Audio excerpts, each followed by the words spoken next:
Hope you're doing well. Welcome. STARJUMP Shipyard. It's going to be a good episode. Got a lot to talk about. It's a new ship day. As you all know, Shipyard focuses on new Star Citizen ships. My mic's on. There we go. I didn't have it on. Wrong microphone. I love how chat can correct me when I've got that wrong mic going. I appreciate you. Hello, everybody. Welcome to Shipyard. It's the second time I've done that. I did it last episode, too. I've got to get better at that. You know what happens is I put the headset on, and I do that so that I can have side tone and that I can watch the videos we're going to watch tonight and hear it. And it's got this microphone on it, but I'm not using this microphone. It's just on here. I can take it away. This is the mic I use for streaming, so I need to kind of get that straight moving forward. I don't have Art tonight. Don't have my producer tonight, so I'm a bit all over the place. But nice to see you all. Thank you for joining. As you know, this is Shipyard, where we focus on new Star Citizen ships. Not always new, sometimes old. But we focus on Star Citizen spaceships. And boy, do we get a day today. It is a new ship day. We have two new ships to talk about. One we've talked a little bit about, the Gatak Railen. And the next one we're going to learn about. Okay, we're going to learn about. See VMXEO in chat. VM, feel free to jump into chat if you got anything to say about this ship. But everyone, I'm actually going to try something real quick. Bear with me, everyone. I got to start something. Trying the standby. Okay, let me see if I can get the bot to work here. I guess I got to reconfigure it. Just a minute, everyone. First off, how is everyone doing? I hope you are well. Sincerely hope you are doing well. Yeah, bear with me, everyone, as I get my bot lined up here.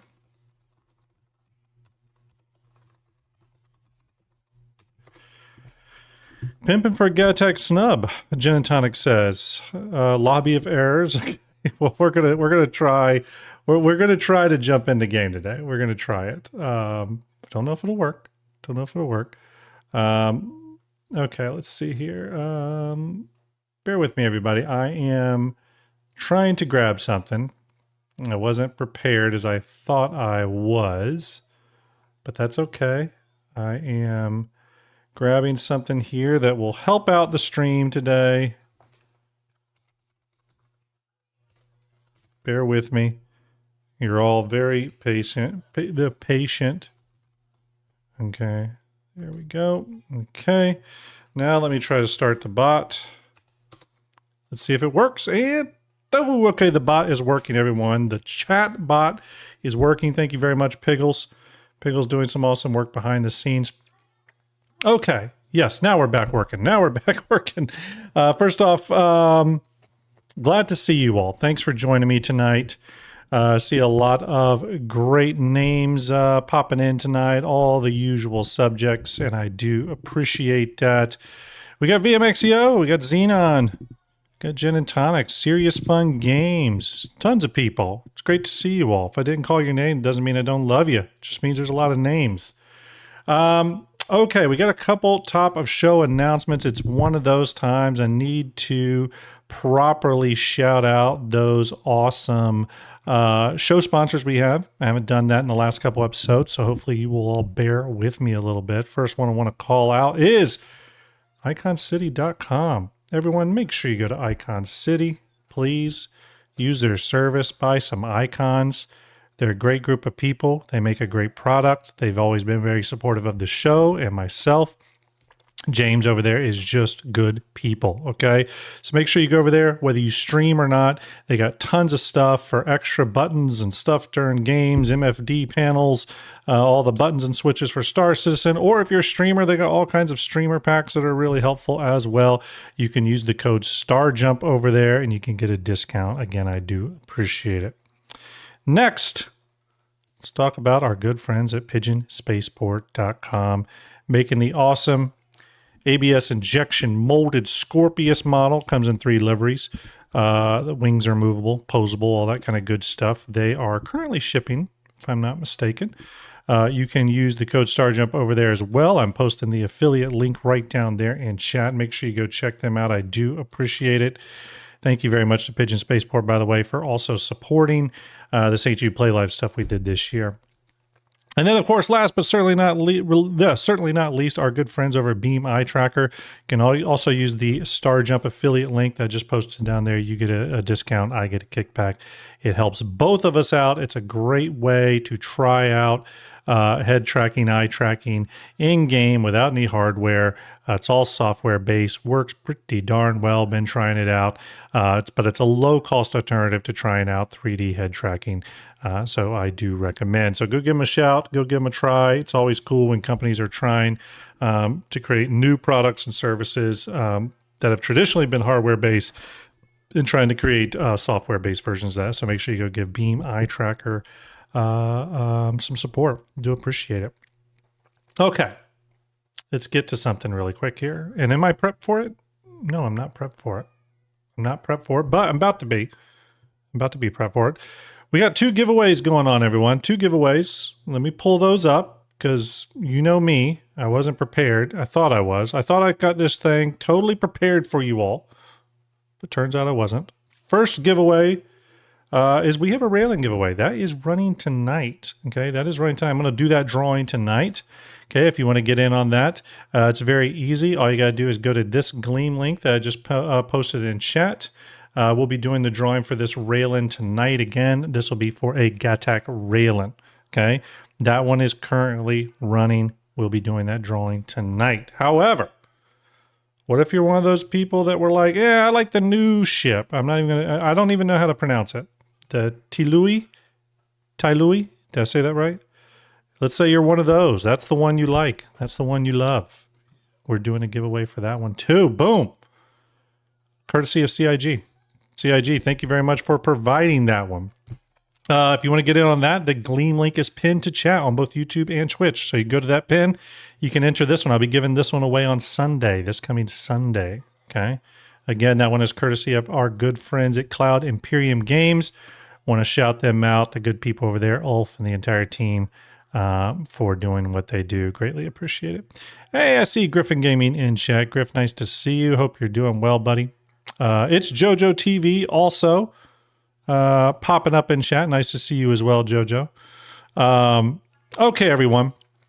We got some giveaways going on tonight.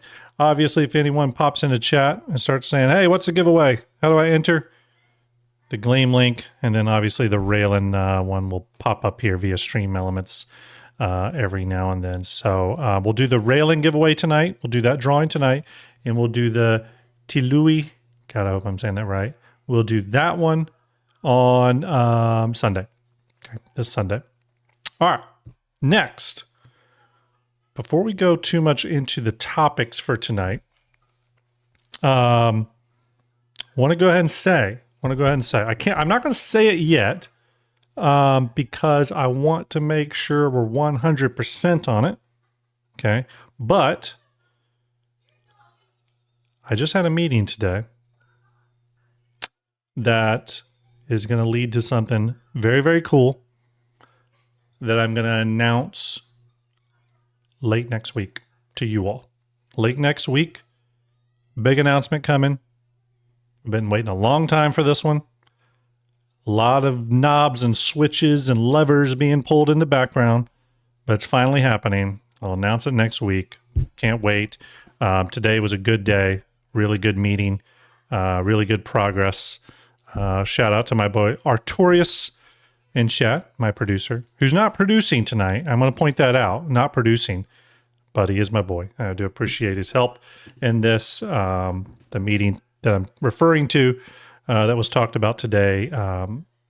He was there with me and helped get a lot of that running. So there we go. Sergeant Perry says CIG bought Fleet Viewer. No, but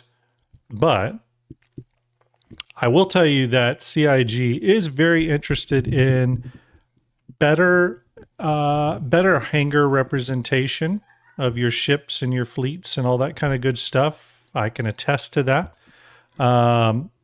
And without saying anything more, let's just say that they're wanting to solve that problem in the future, and they have smartly reached out to people like myself to get information, get some analytics on how they could do something like that. So, hey, you never know. I would love for CIG to create a really cool fleet viewer, a way to look at our fleets, manage our fleets, or something sort of native, on the website. I think that would be really cool. If CIG ever does, I don't want to be careful with my words. If CIG ever releases something like that, I will be a giant cheerleader for it. Obviously, we love Fleet Viewer. We love working on Fleet Viewer. But, official stuff is always amazing. And real quick, everyone, yes, we will be updating the Railen in Fleet Viewer. And yes, of course, we'll be adding the new ship as well. They were just released today. It's going to take VMXEO some time to work through them and all that stuff and there's a little bit of a process there. But we do have a faster process now. So once his part of it is done, which no timetable on that, it's just he's got a day job, he's got to do his thing. But once he gets that done, at whatever point that is, I will then be able to integrate them into the site really, really quickly. We got that new system running here, so that's going to be very helpful for when we push these live. Okay. Quinn says, I don't know if CIG would want to step on your toes like that, though, Graham. They seem to be very resistant to that kind of thing. I will say that they have reached out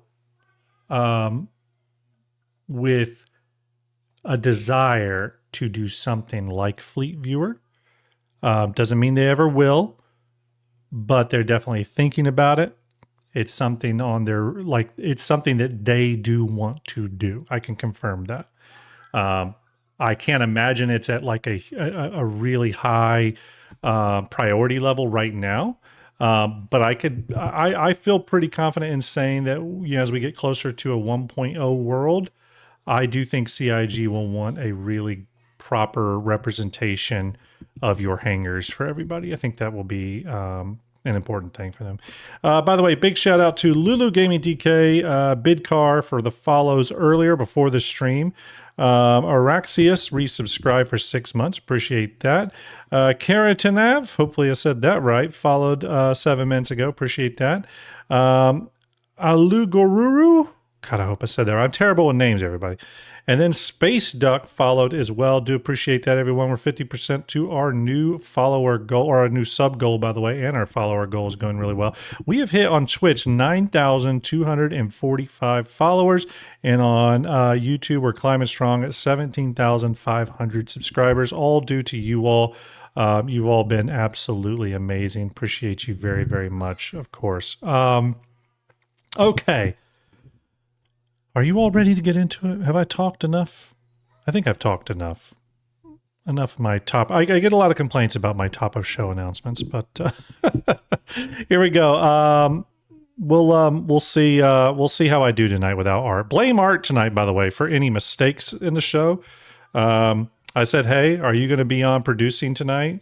And he said, nah, got better shit to do. And I was like, well, it's going to make for a less good show for everyone. And he said, I don't care. So, blame him. I don't know. Desert Punk with the subscribe. Thank you very much, Desert. Appreciate it. You get a salute for that subscribe. Thank you very much. Appreciate you. As a matter of fact, I might even throw this up because it's been a while. Let's go ahead and pop that double salute. Oh, my goodness, what just happened? Someone just threw out. Who did it? I got to say, Artorius just gave out 5 community subs. He's trying to suck up to me, everyone, for him not being here. Art, love you, buddy. Salute to you. You're getting the 007 as well. We're just going to let that run for a minute. Appreciate those subscriptions, Art. Art is an amazing dude. Do appreciate you.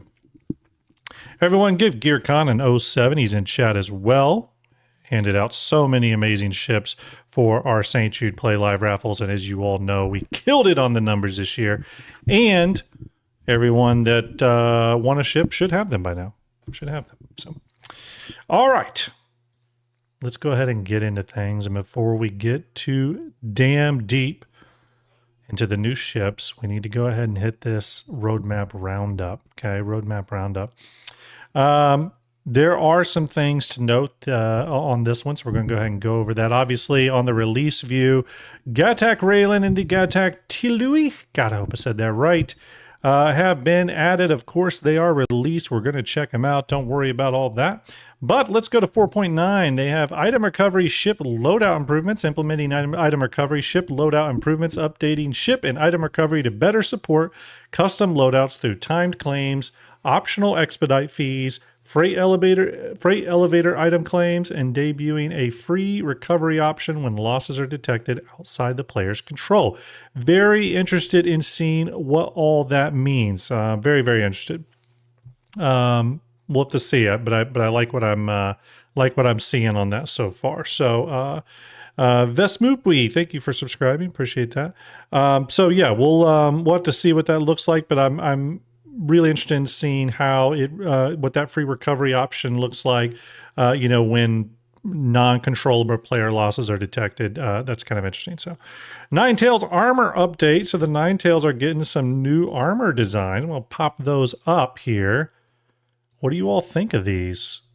These are pretty damn wild. I have to think we're going to get a bundle like this, but my gosh, the graphics on these are pretty slick. Kind of like tattoo artwork, but like on the actual armor. I dig it a lot. What do you all think? Chime in. What do you all think? I like them. I like them. Cool masks. It's, when I first saw it, I thought, are these a little on the nose? Like, are we, being a little on the nose with it? But I'll be honest with you, the more I sit with them, the more I like them. I kind of like that some of these gangs would sort of pull from historical things and sort of make them their own. I think that's pretty cool. Someone says Shredder. Yeah, it's definitely got the Shredder vibe. But like when I first saw it, I just thought like samurai stuff. So yeah, I mean, I think it's kind of cool that some of these gangs pull from some of those references. So really, really cool. Love the graphics, love the fidelity of the graphics. I love that CIG is going sort of hard in the paint on some of these graphic overlays on some of these armor sets. We've seen some of this before with what was it, the Blossom patch bundle and stuff that had the gold blossoms and stuff on it. So again, really cool. I dig it. I dig it. Next, the Bearing CQ7 bullpup rifle, implementing the Bearing CQ7. Did I say CQC? CQ7 bullpup rifle, a battle rifle purpose-built for close quarters engagement, combining the compact handling of a bullpup design with the firepower needed for intense frontline boarding combat. We have a picture of that one as well, everyone.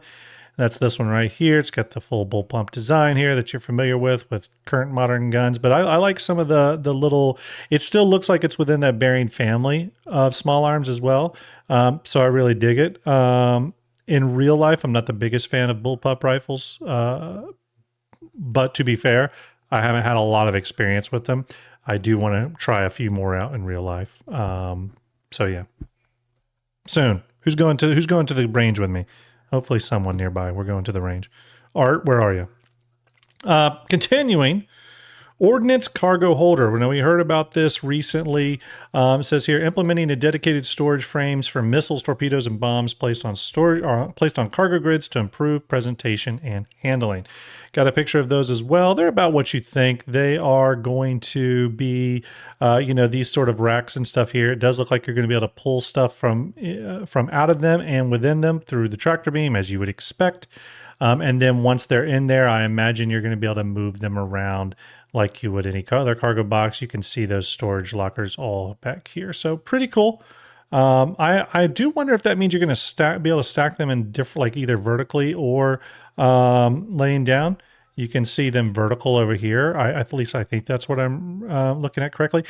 Chat, let me know. If you didn't have ordnance in a rack, did it lock to the grid already? I thought it did. It just was like floating there or something, though. I thought it at least locked to the grid, or is it just freely floating around and banging around? I actually haven't put any ordnance on the cargo grids in quite a while, so I didn't know, what all, updates they had made.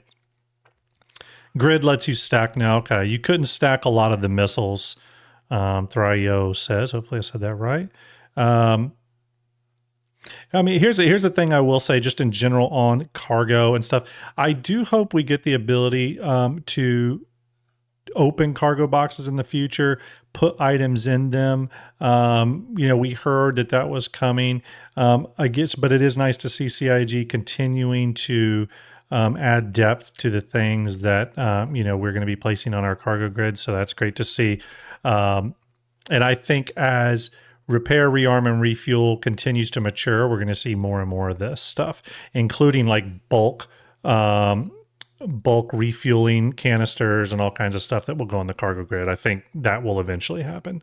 I think there'll be big tanks that we'll be able to put on the cargo grid representing fuel and stuff like that. So, okay, continuing on. New hairstyles for 4.9. Implementing 2 new hairstyles along with an update to 1 hairstyle to bring it up to current quality standards. Again, we have a photo of that. It's this right here. I don't know about this look right here. This guy looks like he would scam you for your Pokemon cards. So I don't know about that. Hairstyle's looking good. They always have. No issues there. Jojo says it locks to the grid, but often if multiple are stacked, there's a big gap between them. Okay, so it just wasn't like aesthetically pleasing, essentially. Yeah, I mean, one thing I'll say about hairstyles is CIG continues to push them out, which is great. Hopefully we'll be getting more and more and more and more. Brian Z, thank you for subscribing over on YouTube. Appreciate that. Okay, everyone, and that is the roadmap roundup for sort of completing the 4.8 cycles. We know it, I think, for the most part. And then it looks like 4.8.2 being released. Obviously, I don't know if we're going to get a 4.8.3. Doesn't look like it. It looks like they'll be heading towards 4.9 after that. And we're starting to see some of the stuff filter in for that. So, okay. All right. Let's see here. And maybe there'll be a 4.8.3. I have no clue. Okay. It's time to get into it. Oh, 4.8.3 has the Xenothread event. Oh, okay. Gotcha. I may have missed that. Has the Xenothread event. Gotcha. Okay. Thank you. All right. There is 2 new ships to talk about, and we're going to take an in-depth look at them here, but it is Alien Week. The extraterrestrial extravaganza begins. Obviously, some new paints came out. The specific one for this event was the Insularis. Hopefully I said that right. I didn't love it. I didn't love the paint. I thought it was a little muddy. I'm not 100% sure what you all think. We'll take a closer look at that paint here when we get to the ship page. But I was hoping the paint was going to be something kind of wild, but it just kind of looked like at distance, it just sort of looks like a dirty, muddy paint. So I didn't love it, and I ended up not getting that one. Of course, there is a contest. Those are always, coming up with these type of events. There's an Alien Artistry community contest. So read through that, get in on that if you're interested. Usually they have good prizes. I didn't even look what the prizes were for this one, but I'm sure it's one of the new ships. So yeah, take a look at that. Alien Armada limited Arena Commander rewards. So if you're a fan of Arena Commander, get in on that. Says here, take on the swarm and emerge victorious with the right to pledge for the Asperia glaive. Pretty cool. All right, now let's get to the meat and potatoes here. We got 2 new ships to talk about. The first one being the Railen, and the second one being the Tyilui. Okay, we're gonna watch a behind the ships episode on that one, and Grim will learn how to properly pronounce it. Okay, so we're going to go in deep in these. I got the ship pages up and ready to go. There were a couple featured officers, obviously. The first being the Outsider Alien Week Starter Pack at $70. It comes with the Sulin. I got to be honest with you with this one, and it comes with the is this the Tavaran? I think this is the Tavaran armor set, if I'm not mistaken. Yeah, I wouldn't go for this one. I think there's better starter packs. I do think the Sulin has some issues. Is it Xi'an? I thought this was Tavaran. Oh, no, sorry. The Tavaran is the Aves. Yes, you're right. It is the Xi'an. I was thinking of the Aves armor set, which is the Xi'an or Xi'an inspired one. So, yes, okay, this is Xi'an, so it's still on brand. I don't know. This one doesn't appeal to me too much. I felt like it was a bit high on the price, but it is the Sulin, which I guess is considered an advanced starter. I think, right? Is it considered an advanced starter? My issue with the Sulin goes back to what I was discussing the other day, though. To me, the Sulin has problems until we get proper landing radars and stuff in. So once CIG gets that, something like the Sulin would interest me just because of its like unique factor. But without without better landing tools, especially in a configuration such as the Sulin, it's really clumsy to deal with when it comes to taking off and landing, which when you're landing just happens to be one of the more dangerous times that you're going to come into in this game. One of the most dangerous phases of flight, much like real life air travel, taking off and landing, especially landing is one of the most dangerous phase of flight. So until they fix that, I just don't see much interest there. And then we have the Zikara, hopefully I'm saying that right, Zikara, I don't know how to pronounce that either, bundle, which gives you the Sulin paint. Different one, I do like this paint. And then the new armor set, which is the big Xi'an skull armor set. Kind of like the heavier version of this. It's almost like this is the light, this is the heavy, or the medium. I don't know. I don't think it's actually like that, just from a look standpoint. Looks like that. So, yeah, kind of Teenage Mutant Ninja Turtle-ish. I agree.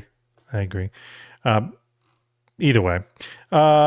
Warbond CCU upgrade, or Warbond upgrade for the Asperia Stinger. For those interested in that, it is a cool ship, actually. I do like it. And as you all know, I'm not huge on alien ships. The Banu Merchantman upgrade there now. I forget where it's coming in at. So 650 still. Okay. That didn't raise up anymore. It was always 650, right? I don't think that went up. It's been a while since I checked the BMM's current price, but I think that's what it was, if I'm not mistaken. Chat will let me know. Yeah, I think it's been 650. Yeah, I think so too. Since 2022. Damn, has it been that long? I could have swore it's only been 650 since like 2024. So, but that's the funny thing with this game, though. Time freaking both flies and seems to never move forward. Do you all agree? It just seems to sit still, right? I think I have a Banu Merchantman at $250. Yeah, I have a Banu Merchantman at $250. The real question with the BMM is, when is this bastard going into production? That's what we don't know.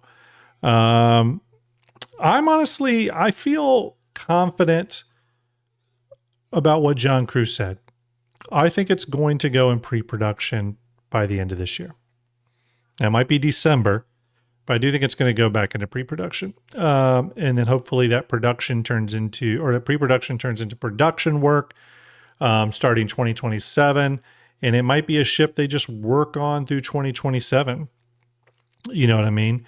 I do think if you look at the timelines, you look at the scale of the BMM, the fact that it probably needs to go back through reconcepting. I'm going to posit something to you all because I try to look at those timelines.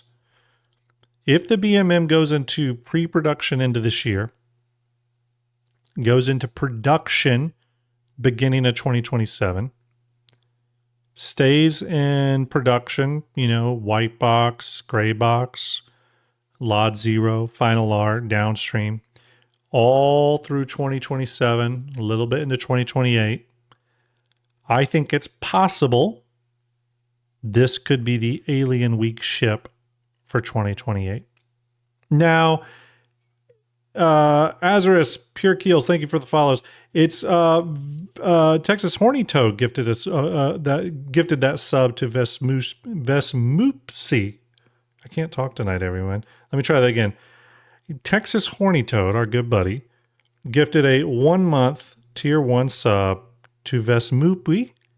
Said it right a few minutes ago. Sorry, I called that out wrong earlier. Texas, thank you very much, buddy. But it could line up. I mean, look, Some would argue, that they would want to save a ship like the BMM for a big event like IAE or something like that. Very, very possible. However, if you look at this funding for CIG, IAE is honestly starting to get more and more overshadowed by Invictus/DefenseCon. But I've always said that it doesn't need to be limited to those two. CIG can expand their sell events throughout the year. And honestly, from a business perspective, it might be a good idea to do that, right? And it's very possible they could try to, and this is honestly, I think this is the first Alien Week where we've had ships for sale, and boom, they come around the gate with two. It's very possible they could start putting more effort into the Alien Week sales event, especially now that the alien ship lineup has grown. But think about it this way. Next year, for Alien Week, I think we're going to have all the new Squadron 42 designs of some of the Vandal ships, right? And then the next Alien Week in the following year, 2028, what if that's the BMM week? Or the BMM goes flight ready.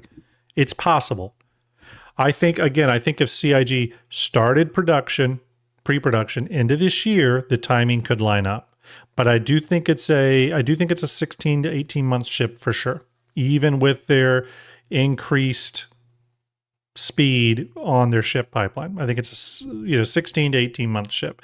So they would need to start it into this year. Okay. You may ask, what's the 2028 ship then? I don't know. I think it could be the Pioneer. I think the Pioneer could be that 2028 ship. Yeah. A lot of people have been telling me they think Pioneer is 2027. I just don't think so. I don't think it's impossible. The Pioneer is so much other stuff is required for it. Drones, fabrication, landing gear based extraction, underground deposits on the planetary tech. There's just a lot of things that go into the Pioneer. I do think it's one of those ships that's sort of paused and unpaused and paused and unpaused. So I think the Pioneer is a 2028 ship. I'm just going to be real with you. I say that as someone who owns one. Okay, you can get the Alien Week collection, the Alien Paint collection for $165. I hope no one is buying that. Ren, thank you for the follow. That is crazy, but here are the paints. They have the this one here. This is the Insularis paint. Yeah, I don't hate it. I just think it looks not as attractive as a lot of the other standard paints for these ships. Yeah, it just doesn't do anything for me. If you like it, awesome. VMXEO says he loves it, which is great. That's the cool thing is all this stuff appeals to different people. Just didn't do a lot for me, so I skipped out on it. But there's a 3 paint pack for that. Obviously, you can buy those individually as well. Then they obviously sell the past year's paints. What I would have loved is I guess I wish this year's paint was a little bit more interesting like some of these past years. I just felt like they went in a different direction this year. So I'm not sure how I feel about that. Then, of course, there is some of the Xi'an armor stuff, Xi'an weaponry stuff. There's the Aves armor I was talking about earlier. So all this stuff is there. There is the Chairman's Club offers, which is the Alien Complete Pack. You can get that War Bond or store credit. And again, War Bond at $3,500. Store credit is $3,900. You gotta really like those alien ships. And then, of course, the usual alien ships on offer. We're going to go through the two that sort of are important tonight. So let's go ahead and dive into that, actually. So let's go ahead and talk about the Gattac Railen. And we are going to go in game here in a little bit and take a look at them in game. For those that are interested, we'll walk around, we'll tour it. But Gattac Railen. Spanning species, human operable yet distinctly alien, the Railen bursts into long-haul transport with agility, vertical design, and remarkable Gravlev employment.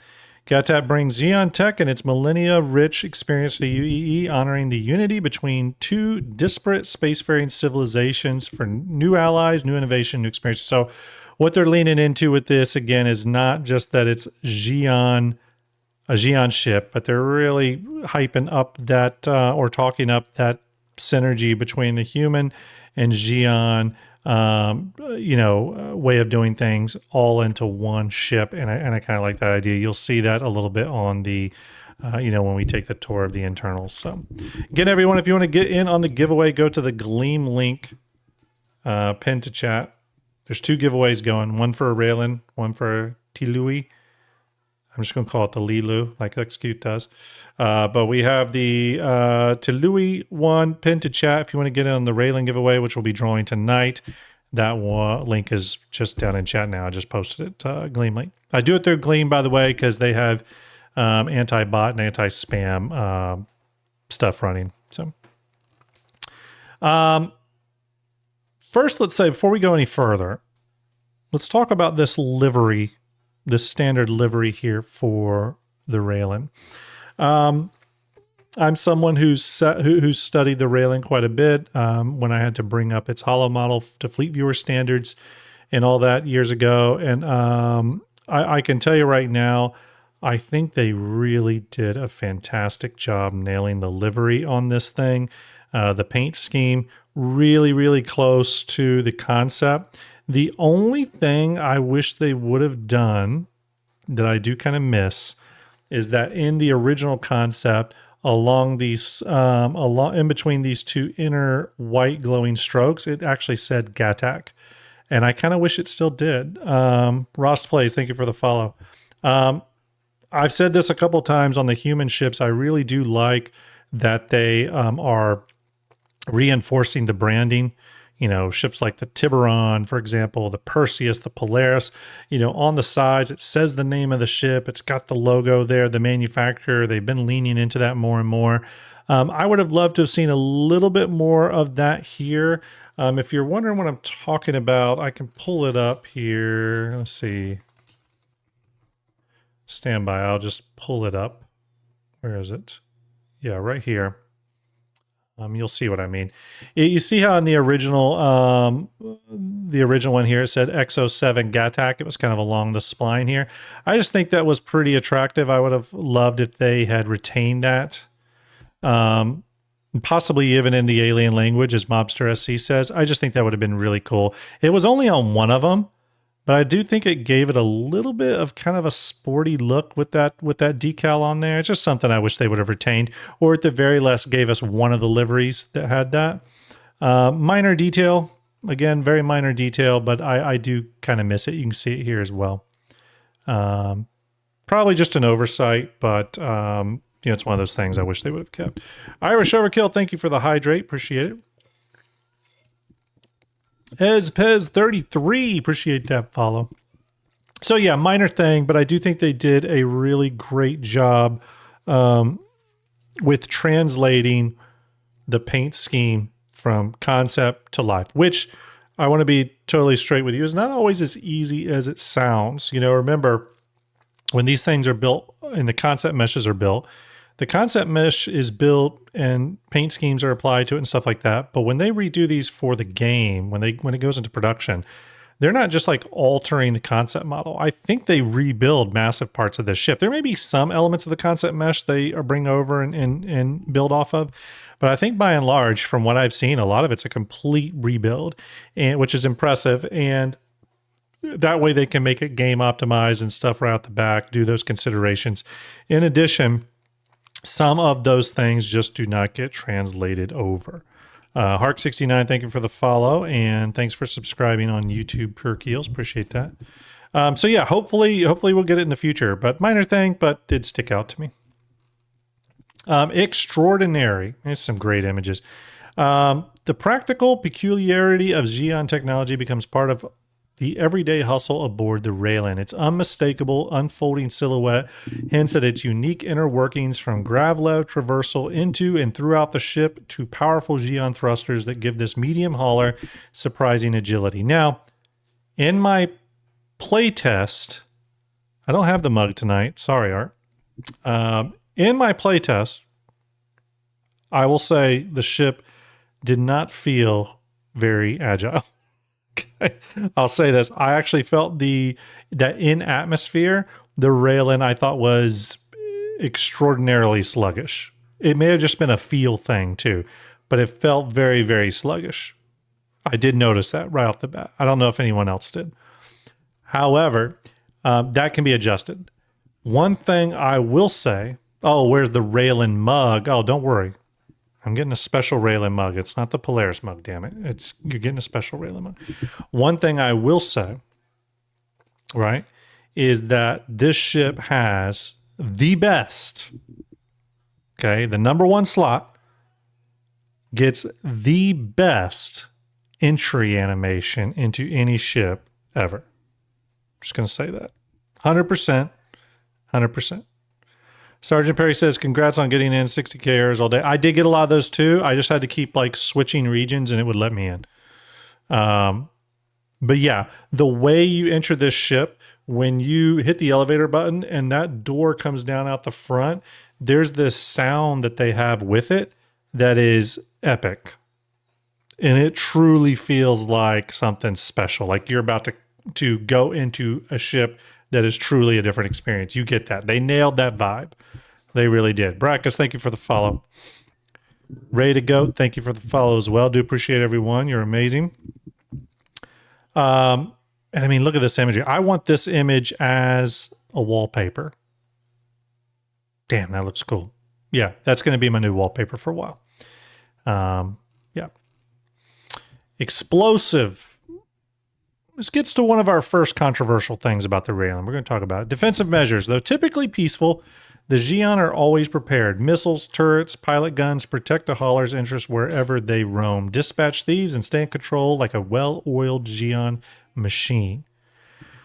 Couple things. I could not get the pilot-controlled weapons to work on the ship. It's like I had no power pips to apply to the weapons. It was really weird.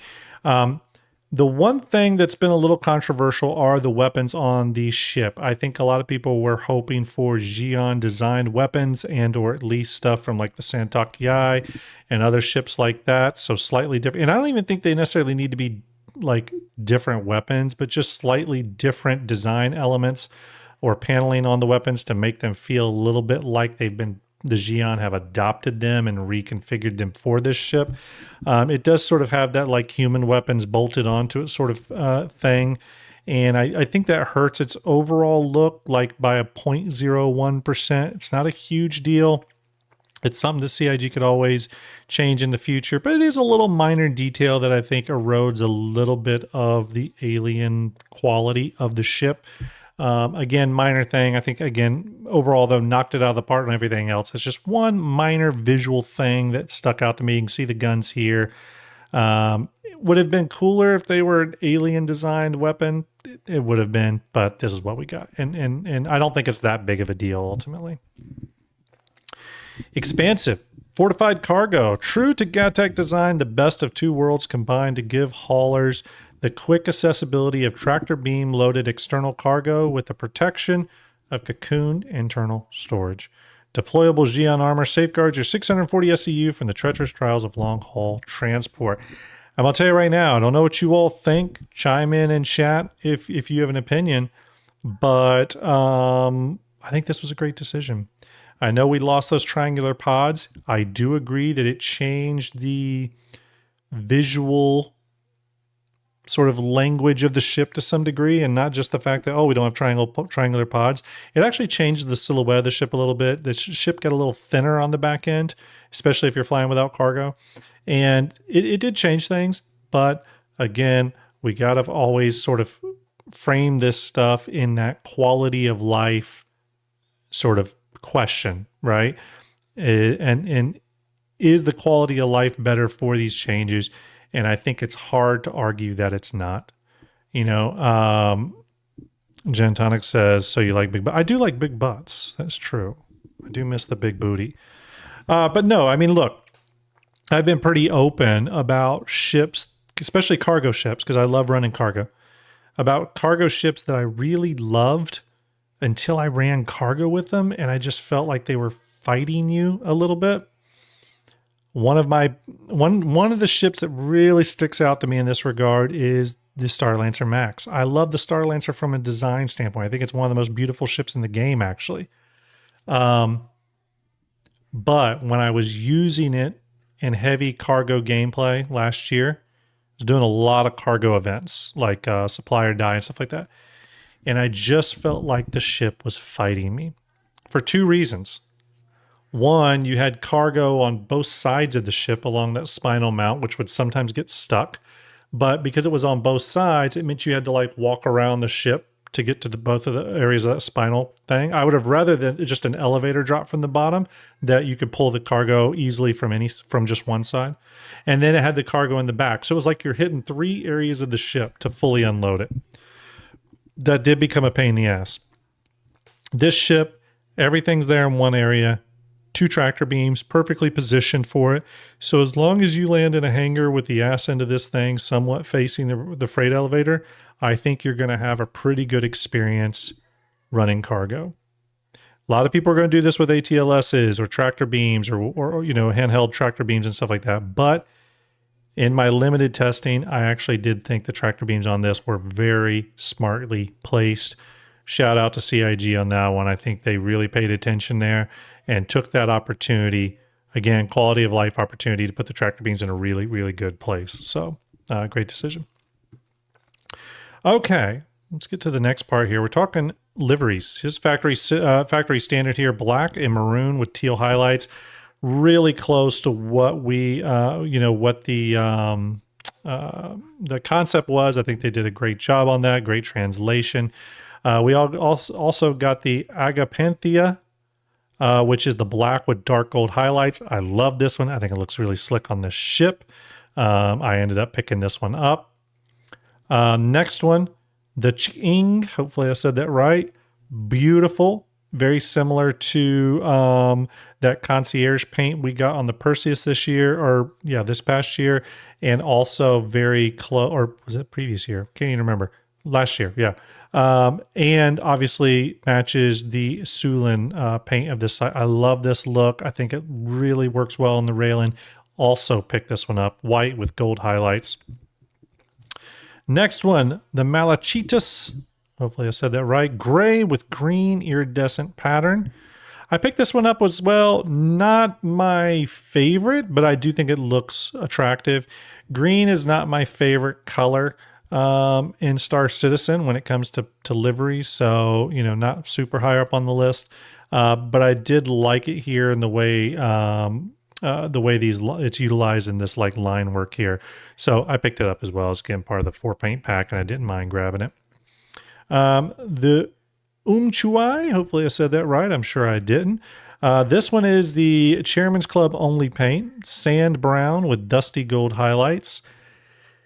This one I didn't love, actually. However, when I saw it in game, I thought it looked really, really cool, and I've sort of grown to love it. So it looks really nice in game.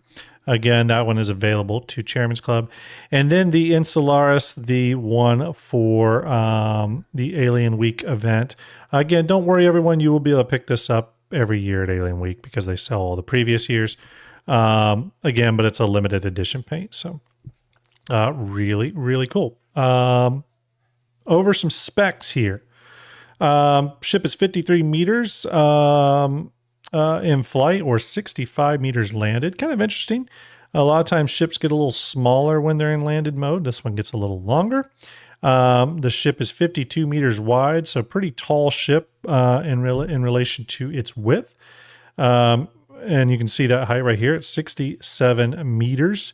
37 meters when landed. 67 meters tall in flight mode, though, is pretty tall. Crew of 4, cargo at 640 SCU, 4 size 4 pilot-controlled weapons, 2 size 4 manned turrets. And then the utility mounts, it's got the 2 remote turrets with the tractor beam And from a missile standpoint, can either do the 4 size, it gets 4 size 2 and 16 size 1 missiles. Yeah, I really like it. I love the white paint though. It looks really, really attractive. Okay, now let's talk that price, everyone. It's $360 war bond or 400 store credit. Now's your time to chime in on that. What'd you think of the price? We talked a little bit about this last stream. I think it's coming in about where we thought, a tad cheaper than I thought, though. I actually thought it was going to be a little higher, believe it or not. I was thinking the store credit version was going to be about $425. I thought CIG was going to go for that little bit extra. I'm glad they kept it somewhat tamped down. I do think with the with that bump up in cargo, the quality of life aspects of the ship in terms of loading and unloading cargo, I can tell you too, and we'll see this when we get in game, the ship is not difficult to get in and out of. It's a little bit more extra steps than like the hull B, but you can get in and out pretty quickly. Part of that is due to how fast the elevator and doors work in this ship. I gotta tell you this, I don't know if anyone else in chat recognized this when you were in game, but my God, the doors and elevator are fast, snappy, and you can get through the ship with ease. So great job on that, CIG. But yeah, I think the price was about where I was hoping it would be. So from that standpoint, I'm happy. I'm happy. Look, we could argue all day that should all the ships be cheaper? Sure. Yeah, obviously it'd be great if a Kraken was, $200, but that's not the world we live in. We have to judge these ships and their prices based off their relation to other ships in the game, the capabilities, and other aspects. And from that standpoint, I think they price this ship correctly. The Grand Nismo says the central elevator is almost a catapult. Yeah, I agree. It's really fast. It's really fast, especially if you skip a floor.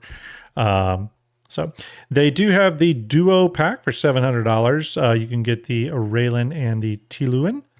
Tyilui. We'll have to watch the video, see how I'm saying it wrong. And then, of course, they have the paint packs and all that stuff you can get. And, of course, the Warbond CCU upgrade for any of you wanting to CCU your way to a Railen, okay? We are going to jump in game here in a minute and check this out. We already watched the Behind the Ships episode on the Railen itself, okay? So we're not going to do that again. But, by the way, everyone, if you want to ask questions, you can. It's question, just type question. The bot will pick it up. Ask your questions. I am going to get to those after we talk about the new ship. I'll get to questions when we go into game. And then, of course, if you want to get in on the giveaways, we have 2 giveaways going on right now, a Railen giveaway and a Tyilui giveaway. If you want to get on the Tyilui one, the Gleam link is pinned to chat on both platforms, YouTube and Twitch. And if you want to get in on the Railen giveaway, which we're going to draw tonight, that is very easy. Go to the Gleam link I'm posting down in chat right now. Yes, I do it through Gleam. I know not everyone likes Gleam, but I've had a lot of complaints in the past about doing giveaways via other methods that are easier to use bot accounts and spam accounts in order for people to get the giveaway in their favor. So I use Gleam because of its spam and bot protection that's built into the platform, okay? It has automatic detection tools and stuff with that. Paid service, so it's got a lot more protections in there, so... And by the way, this Tyilui one was courtesy of Cloud Imperium Games. Okay, so big shout out to CIG for providing this ship for giveaway. Genetong says Tyilui, Tyilui. That's going to be hard for me to say. Dr. Affliction, thank you for the follow. Vex, thank you for the follow. Appreciate that. Here's this. It's funny. I was talking to my wife about this. Vioblite says there's no reason to complain about Gleam. I agree. It's super easy. It's super easy. Dave, thank you for the follow. Appreciate it. I was having this talk with my wife tonight, and we were talking about someone we know. They are from overseas, and the way you pronounce their name, you have to sort of roll the tongue a bit and stuff. And I just can't do it. I'm from the South originally. I'm from Georgia. And there are just some words I can't say. My mouth will not do the action, especially with how old I am. And I've had people tell me before if I, oh yes, Space Out says CIG said Tyilui. Yes, Tyilui, you're right. Tyilui, thank you. And when I said this person's name one time, another person at my company corrected me. They said, Brian, that's not how you say the name. It's like this. And I had to say, I'm sorry. I literally cannot say it that way. My brain and my mouth will not function at speed to say it that way. But I'm okay with you pronouncing my name completely wrong. I'm fine with it. Whatever. You can call me dipshit for all you. I don't really care. So, yeah, I am bad at pronunciation, everyone. Sorry. North says STARJUMP Graham, I'm the same way, but from the northern US. Yeah, I mean, we all have our unique regional, accents and our own regional little ways of saying things. It affects things, Phoenix, thank you for the follow. Appreciate you. And then we got a follow from Fong's Fate and a subscribe over on YouTube from Dave. Thank you very much, especially for those of you following and subscribing on both platforms. I do appreciate that.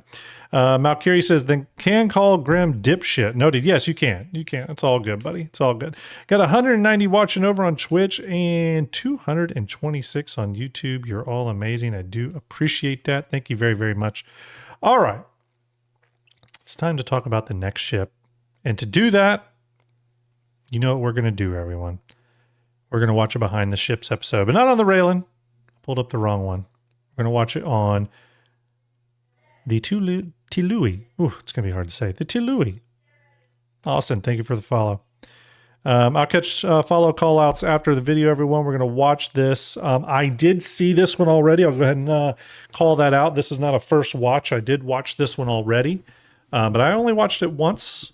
Believe it or not. So I have been eager to watch it again. I usually watch these about 10 times. So we're going to watch it here. We may pause for some brief comments. I do apologize for that if that annoys you. But let's go ahead and give it a watch.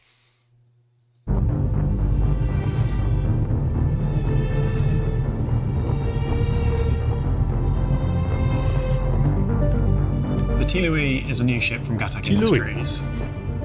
It is our first dedicated alien snub fighter carrier. We have two categories within our snub division of ships. We have snub fighters and snub crafts. This is really designed for the former, the snub fighters. Let's pause there, right out the gate. We've talked a few times recently, haven't we, about the fact that we would all love to see some snub ships that were not fighters. Well, they call that out here, that there are snub craft, right? MPUV. I'm sure you could slot some more in there. I would love to see CIG lean into utility snubs more. That is something I would like to see because I actually think those would be more useful now.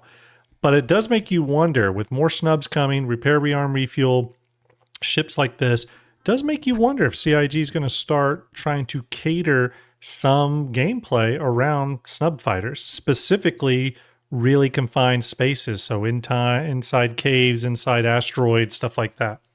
It could happen. We'll see. And they need a carrier because they don't have quantum drive. So they have a very limited range. There's our buddy and John require Crew. a larger ship to get them where the action is. And whilst the Tyilui may visually share some elements with the Railen, it is a new ship chassis. The real noticeable change on the rear of the vehicle is the large hangar door. That's our and sneak that really peek. reveals the large hangar opening, which also has an air shield across the rear.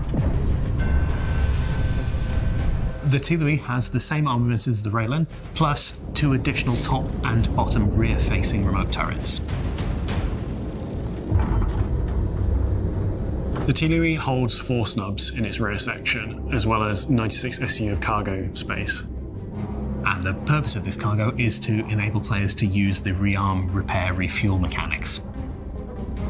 So there's somewhere for the RMC if you're repairing your hull, for the hydrogen fuel if you're refueling, for the missiles if you're restocking, or for the ammunition if you're reloading your guns. It's a very different environment to what we're used to on a lot of our human manufactured ships.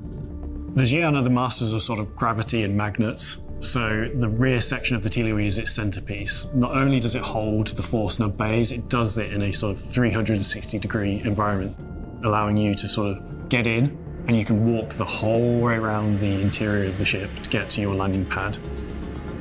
That, by the way, obviously, everyone, is our 2001 Space Odyssey reference. There's been a couple streams, even just recently, where people have called out the ship specifically with 2001, and many of you will know I was very reticent to do that. I didn't know it was this. I will fully admit that I didn't know it was this, but I didn't think that we were just going to get a 2001 looking alien ship. It really didn't make any sense because none of those ships looked like Xi'an or Gatak in any way. I was kind of perplexed about that 2001 reference. I wish I would have thought of this. That would have been really cool. This was a great surprise. But, you know, when a lot of other streamers and players and content creators and stuff were calling out and showing pictures of ships from 2001, I was pretty suspicious of it. I was just like, man, none of these look like they would fit. And to the point where I was like, I hope it's not anything like that. I hope that Gatak doesn't have a ship that looks like this one from 2001 because it didn't look right. So I'm glad to see the reference was that, was this. And that just goes a little bit more into when CIG makes those little comments. Sometimes you got to kind of read behind them or read off to the side of them because the comment may not be something you should just take at face value all the time. Sometimes it is. But I think those things are meant to get you talking a bit. Let's continue on. We're using the actual anti-gravity technology on that so you can walk on the walls. But those walls actually floor. The impact is pretty instant. There's no real sense of up and down. You can go for a jog all the way around it. It's just a really incredible tech. It's a really fun space to play in. You know, let's go back here. I think that we need to call something out here, and there's a really, really cool Cujo. Yes, there are two giveaways, buddy. There's a giveaway for a Railen, which we're going to do that drawing tonight, and then a giveaway for a Tyilui, which we will give away on Sunday. Okay, this coming Sunday. If you want to get on the Tyilui giveaway, the link is pinned in chat. If you want to get on the Railen one, which we're doing the drawing for tonight, I am putting that link in chat right now. You can do it through Gleam. But yes, we have two giveaways running. Again, I use Gleam.io because they have bot and spam protection built into their giveaway system. So let's talk about this space for a minute. We're going to look at it a little bit more detail when we get into game, hopefully if we can get into game. I think the really interesting thing to think about here is the fantastic use of space, right? It gives you, it really makes it to where the entire interior of this cargo area on this ship, this hangar area, is utilized, right? You can get a lot in here. And not only can you get a lot of snub ships in here, I think 4, if I'm not mistaken, but you have enough room to properly maneuver them. You know what I mean? So it's just a really smart way of laying out the ships, especially for their access in and out of the ship. Hapita, hope you're well. But also, look at the tractor beam placement here. Tractor beam placement dead center. Cargo accessible, which will refuel those ships. Altzilla, yeah, you're right, buddy. I do need to start apologize for it. I do get a lot of complaints about it, though, believe it or not. I get a lot of play. I get people messaging me saying, oh, it's through Gleam? Forget it. So I don't know why. But really smart cargo or smart tractor beam placement and smart cargo placement. One question I had, and I don't know if this is how it works, I haven't tested this yet, but I would imagine if you had a snub ship that was disabled and maybe it's nearby, you might be able to use this tractor beam to pull that ship inside here, right? Sort of a recovery tractor beam. I would assume it's got the strength, especially on a snub ship. You could all correct me if I'm wrong here, but I think I'm thinking right. So yeah, I don't know. I just think the entire space back here is really well designed, from the cargo placement, tractor beam placement, ship placement, and then the way you can traverse that. So it obviously all that is made possible by the way you traverse it. But even that aside, just a really smart use of space here, and I do really appreciate that. Fong's Fate, Austin, Roll Rob, Evernight, Harlan, thank you for those follows. I appreciate you all. Let's continue on. Fun space to play in.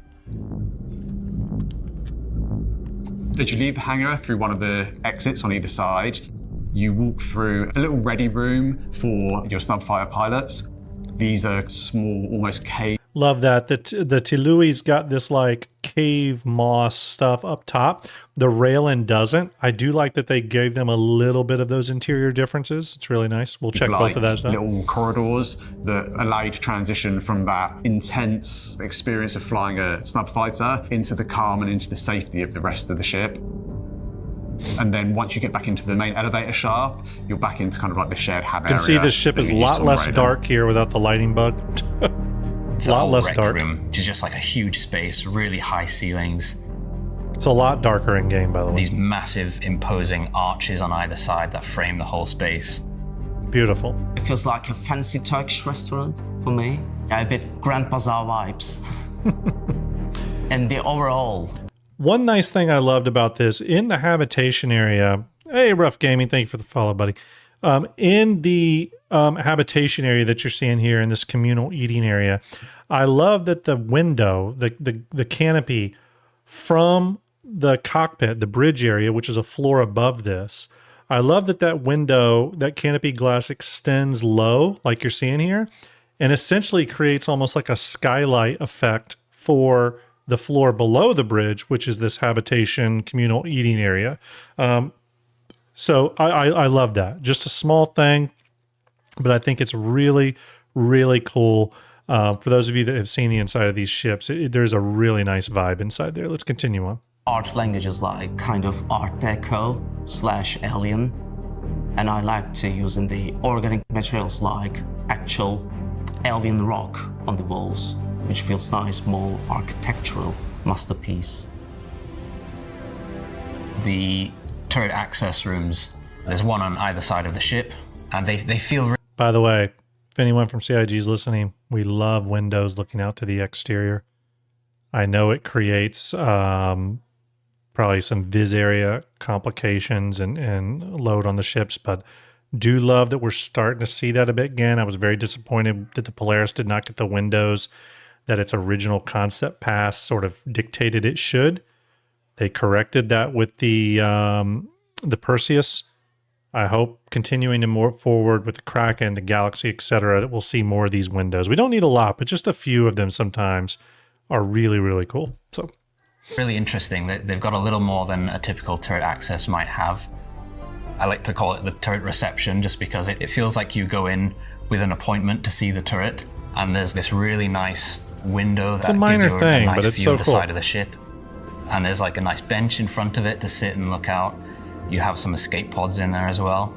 The whole room came together feeling really kind of cozy and interesting.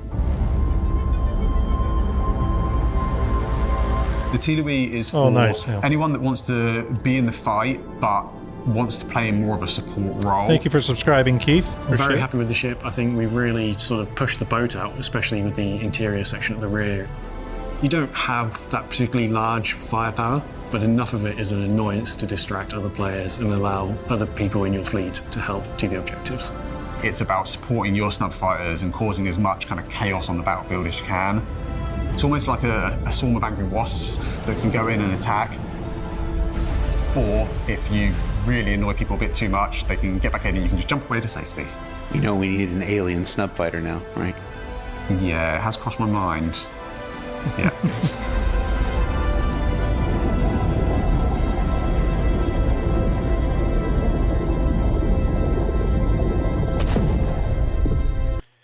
There you go. They did it a funny bit here. We'll watch the funny bit at the end. Why not?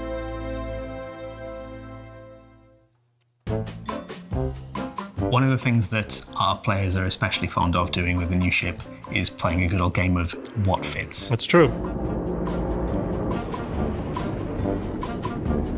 It almost always goes way beyond anything that we expect. Jinx, thank you for the follow. Appreciate you, bud. Try it at your own risk. Have a reclaimer claw. go into the rear of this. You see, these bad ideas are Jared's. These bad ideas are Jared's. Rear docking close. They just... Suffered major damage. That's an official request. There you go, everyone. The Tyilui, very, very cool ship. I'm excited for it. I wasn't expecting it, and I do like surprises. But let's go ahead and dive into this one a little bit. We're going to go through the ship page, and of course the Q&A. So first off, before we start rolling through this, yeah, John almost smiled. Here's what I'll say for this. Many of you will remember some streams I've done here recently, where I said that I felt like the likely Railen variant would be a salvage variant. Why did I think that? Because there was an entity found that stated, an entity in the game files that stated tractor beam salvage right, tractor beam salvage left for the Railen. But if you all remember, I specifically said to not read too much into it, because we find stuff like that in the game files all the time. Okay? When the Hermes was first mentioned in the game files, it was listed as the Aegis Hermes, not the RSI Hermes. So there, entities sometimes are wrong in there for sure. That happens. So we didn't want to read into it too much. So this was a surprise, a snub carrier. Do I think there's still another variant of the Railen out there? Possibly. I think we could get an industrial variant. It would be kind of interesting because it'd be an alien ship that we have a cargo sort of commercial variant, let's call it a combat support variant in the Tyilui, and then a full-on industrial variant. I do think that would be really, really cool. And I personally still hope they still do that. Because I do think the Railen is a very successful hull design, very successful interior, and I think they could get some. I think they could get some usage out of this hull amongst other gameplay. And again, I know a lot of people. I know Execute will say this. He doesn't like the variants, but I think where it's there are times where utilizing a ship as a variant is I think a smart idea, and I think the Railen and Tyilui sort of hull aesthetic and interior aesthetic is something that does appeal to a lot of people. So expanding that out, I think, to other gameplay loops would be a win. I think ultimately it'd be a win. Stellar, I love how they flipped the type here. It says here, float, spin, and wind through this powerfully unique product of alien invention. Xi'an technology elevates the way a crew operates, the way space is utilized, and how a ship's purpose evolves. A spectacular original, the Tyilui is not only the first alien design carrier on the market, but the first ship with a zero-gravity hangar, allowing for an aerial ballet of weightless operation. Another thing to remember here, and this is important, this is a medium ship that fits in a large hangar, but I think they technically refer to this as a medium ship. They refer to it as a medium cargo ship, for example, with the Railen. But what does this say about possibly large and capital alien carriers in the future? How might they use their internal space, especially with the zero-G sort of stuff, right? Oh, Loken Plays just rated with 262 viewers. My God. Gonna give me a heart attack, Loken. Loken, how you doing, buddy? Appreciate you bringing your crew over here. Thank you for the subscribe there, love. Appreciate you. Loken, did you have a great stream tonight? I hope you did. We are doing 2 giveaways tonight for everyone that just joined us from Loken's amazing community.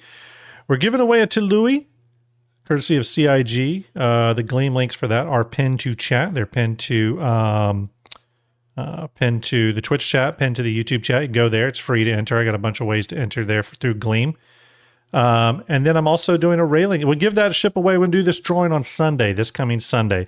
And no, you don't have to be watching the stream to win. That's why another reason why I use Gleam, because then you don't have to watch the stream to win. But doing a Railen drawing tonight. Okay, if you want to get on the Railen drawing, because this giveaway has been going for a while. You can follow this Gleam link that I'm posting down in chat right now. That is for the Railen. I'm going to do that drawing here tonight. But yes, Loken, thank you for bringing your crew over here, man. Really appreciate you. Hope you had a great stream. Let me see if I can not be an idiot here and shout out Loken properly. Again, I don't have my producer here. He abandoned me. There we go. There's a shout out. Loken does great content and is great people, everyone. If you don't already watch Loken, make sure you watch him. Awesome dude. I like his energy. I like his energy when he plays Star Citizen. He's got a calming energy, is how I put it. Loken's got a calming energy. Brackus with the posture check. Thank you very much, everyone. We're just going through the 2 new ships. We're going to jump in game and check them out as well. For those of you that don't know StarJump, I am StarJump Grim. If you are familiar with StarJump Fleet Viewer or Hangar Link, I am one of the makers of that. There you go is the link for that, www.starjumpfleetviewer.com. But VMXEO in chat and Starlet as well are part of that team. But yes, we are the makers of Fleet Viewer. That's where you may have heard us. Okay. Thank you for the follow. Yes, likes Noodles. And thank you for the posture check. Or sorry, and Only Baller. Thank you for the follow as well. The Young Squire with the follow. Dunrail with the follow. Do appreciate those, everyone. Really appreciate it. Rockstabber says, wait, you're the same guy? That's an awesome tool. Yes, I'm the same guy. Same guy. And VMXEO is in chat as well right now. VMXEO is part of that team. Okay. Did we just get a... Bear with me. Bear with me. Thank you for the follows, everyone. That's amazing. I really appreciate that. Thank you for the support. Yes, I am part of the StarJump Fleet Viewer team. You can see our tool here. Hangar Link is a way to analyze your hangars. And then obviously we have Fleet Viewer Classic, as we call it, and then StarJump Fleet Viewer Advanced.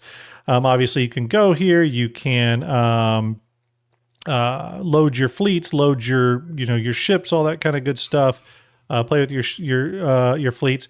We are working on some updates to this right now, actually. So the app is going to get some pretty cool updates that have long been requested. So look out for those if you're a user of Fleet Viewer. So welcome to the channel. Do appreciate your support.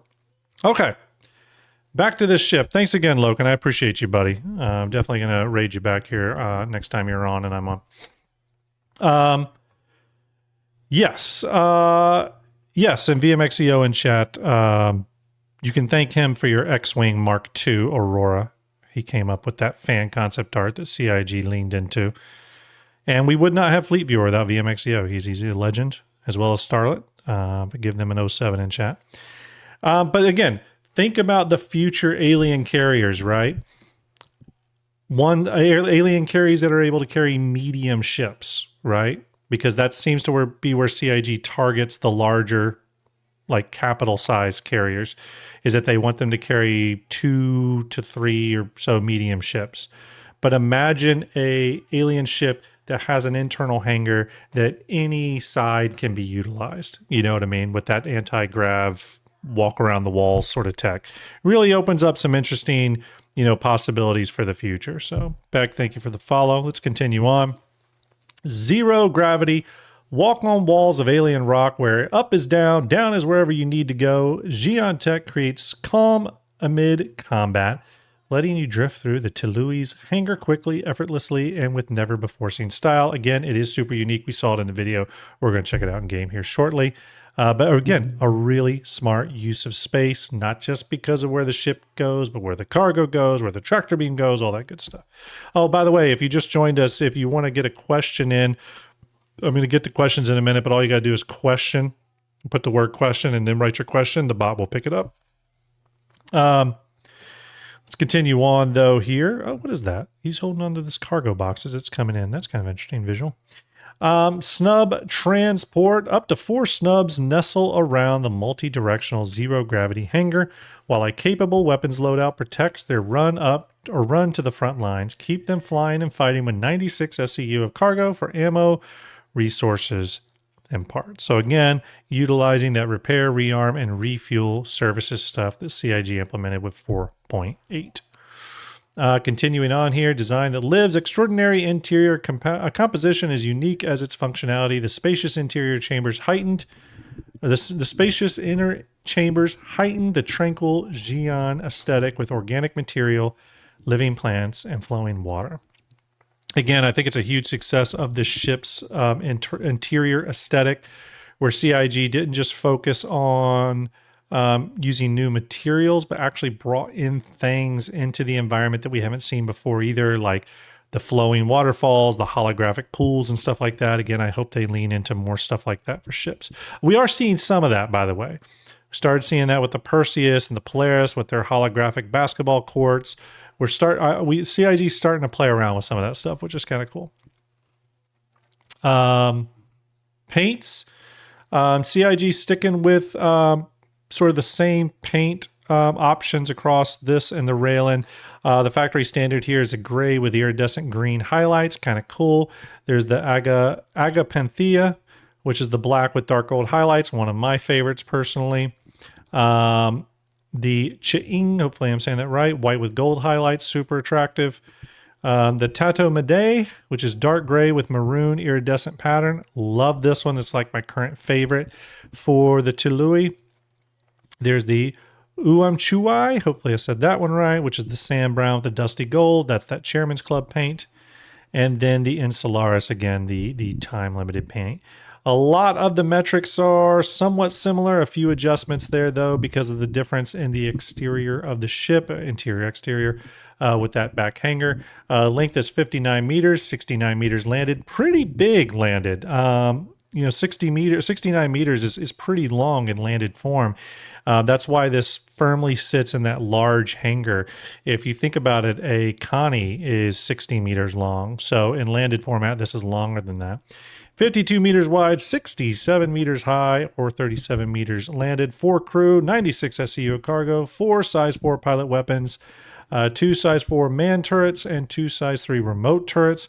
1 remote turret with tractor beam, and then 4 size 2 and 16 size 1 missiles. Hertz, thank you for the follow. Appreciate you. Chairman's Club offer, or actually, let's go down to the price here. So the price slightly higher here. This is where I thought the original price for the Railen was going to land. And that is $385 war bond, $425 store credit. Now, chime in chat if you have an opinion on that. I would say that this is kind of falling where I thought the Railen would fall. It is interesting that the Railen is cheaper than this. Hey, thank you for those follows, everyone. Creamy Smooth, Misk Lick, and and Showtime. Thank you for the follows. Do appreciate that. It's an interesting one. From a money-making standpoint, I would want to go with the cargo carrier, the Railen, because I think it's got more earning potential. And it's kind of funny. I always think that CIG wants to make the ships with the earning potential the more expensive ship. However, I think in this situation, when you're dealing with a snub carrier or a carrier of any kind, and especially one that utilizes that repair, rearm, refuel capability, that is just such a hot thing right now for people. People love that feature so much. I think it presented the opportunity for CIG to price this one higher. Versus the Railen coming in at $385, $425, and the Tyilui falling in at that, $360 and $400? Am I right on that? $350 and $400, something like that. Ultimately, they're two very different ships. They do different things, right? So they're really not ships you can compare in that regard. But again, when you do factor their price in, it does make you wonder about earning potential versus just cool factor. That being said, I do think CIG, not only with the Ironclad, but future upcoming ships, Liberator, Kraken, other carriers that we're going to get.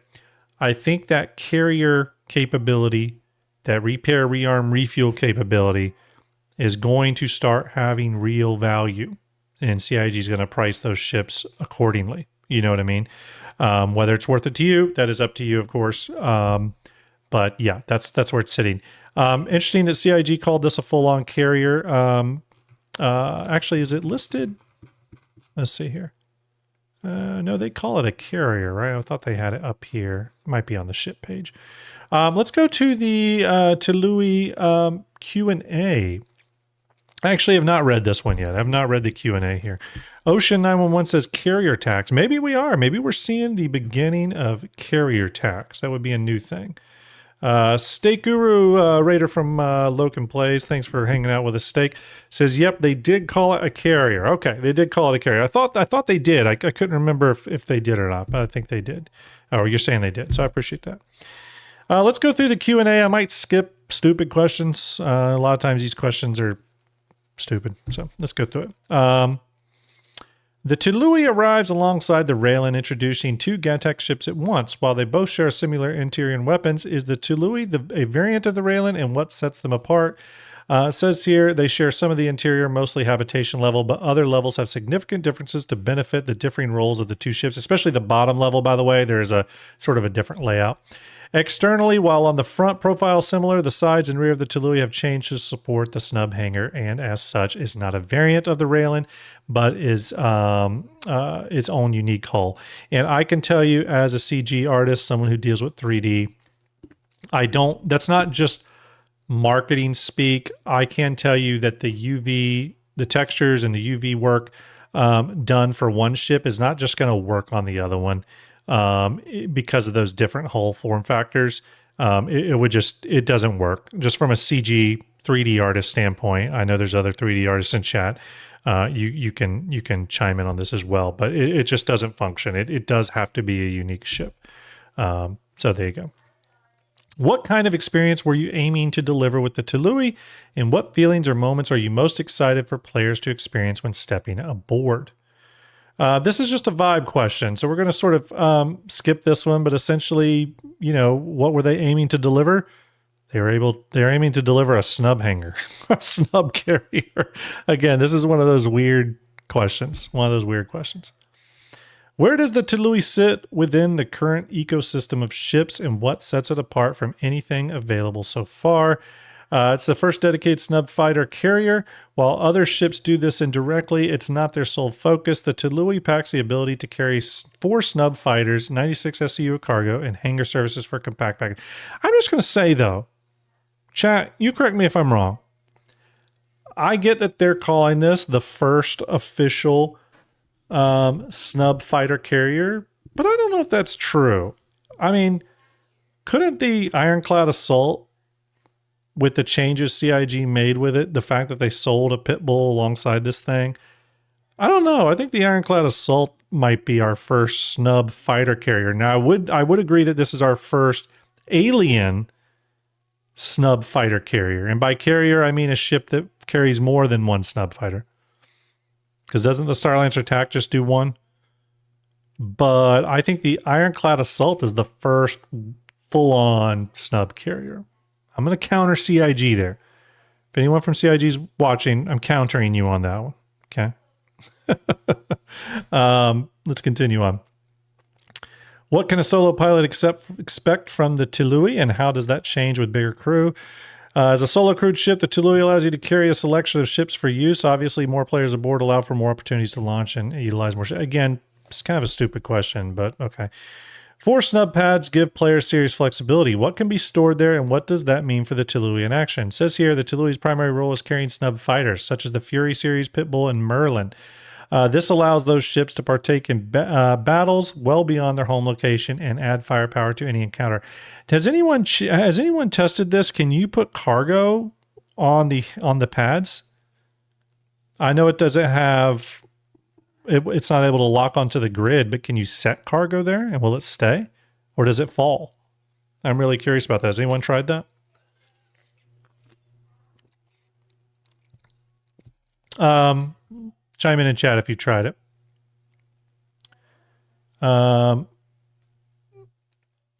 Okay. There's 2 cargo grids. Yeah, I know that, but I just didn't know if you were able to put, cargo on the actual ship pads. No, not on the pads, Katano says.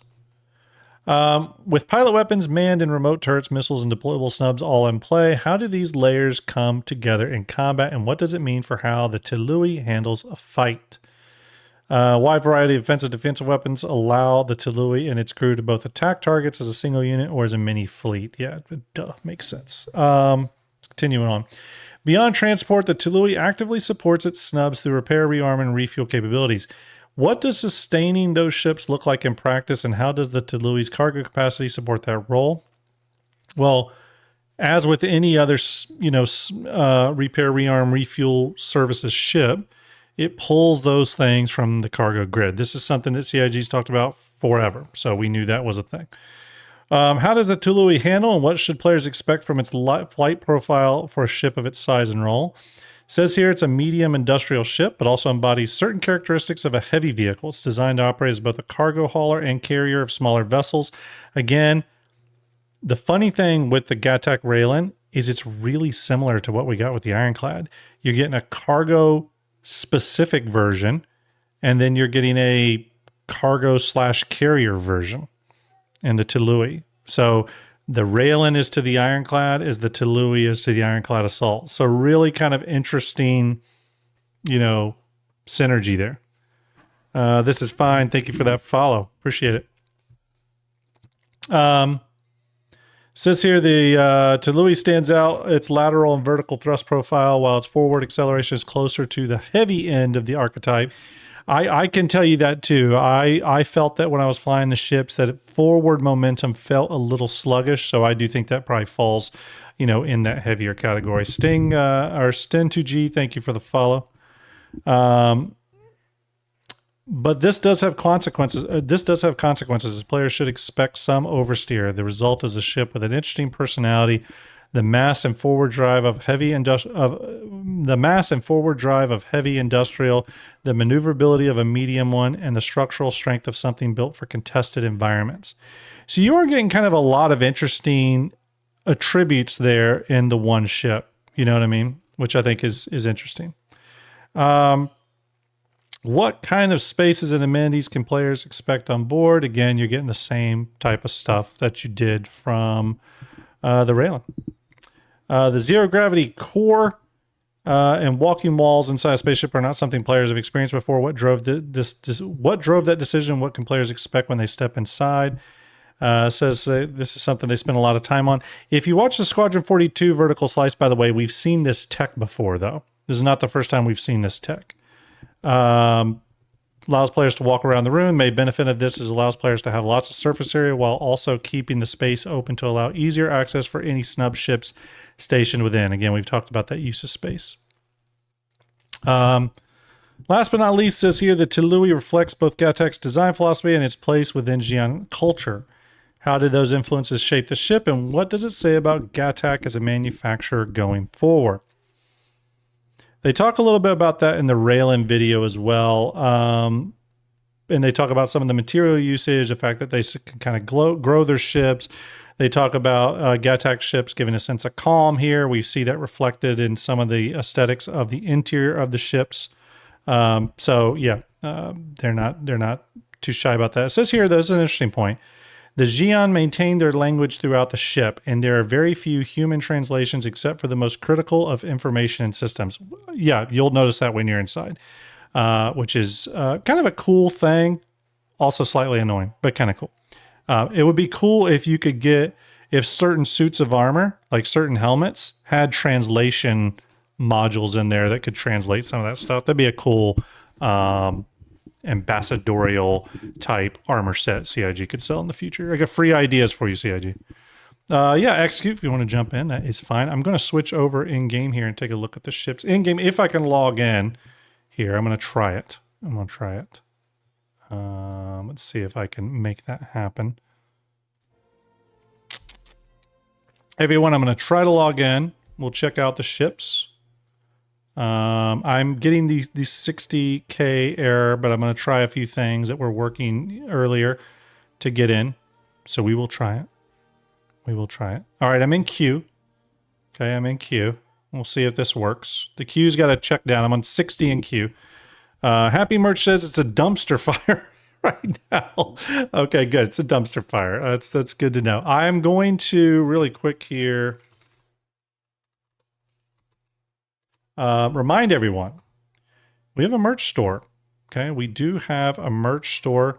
I encourage you all to check it out if you would be so generous. All the profits made towards the on the merch store, and I do price things pretty low, or about as low as I can. That link just popped up, starjump.printify.me. All the profits we make off the merch store do go to the StarJump Bar Citizen event. Hey, buddy.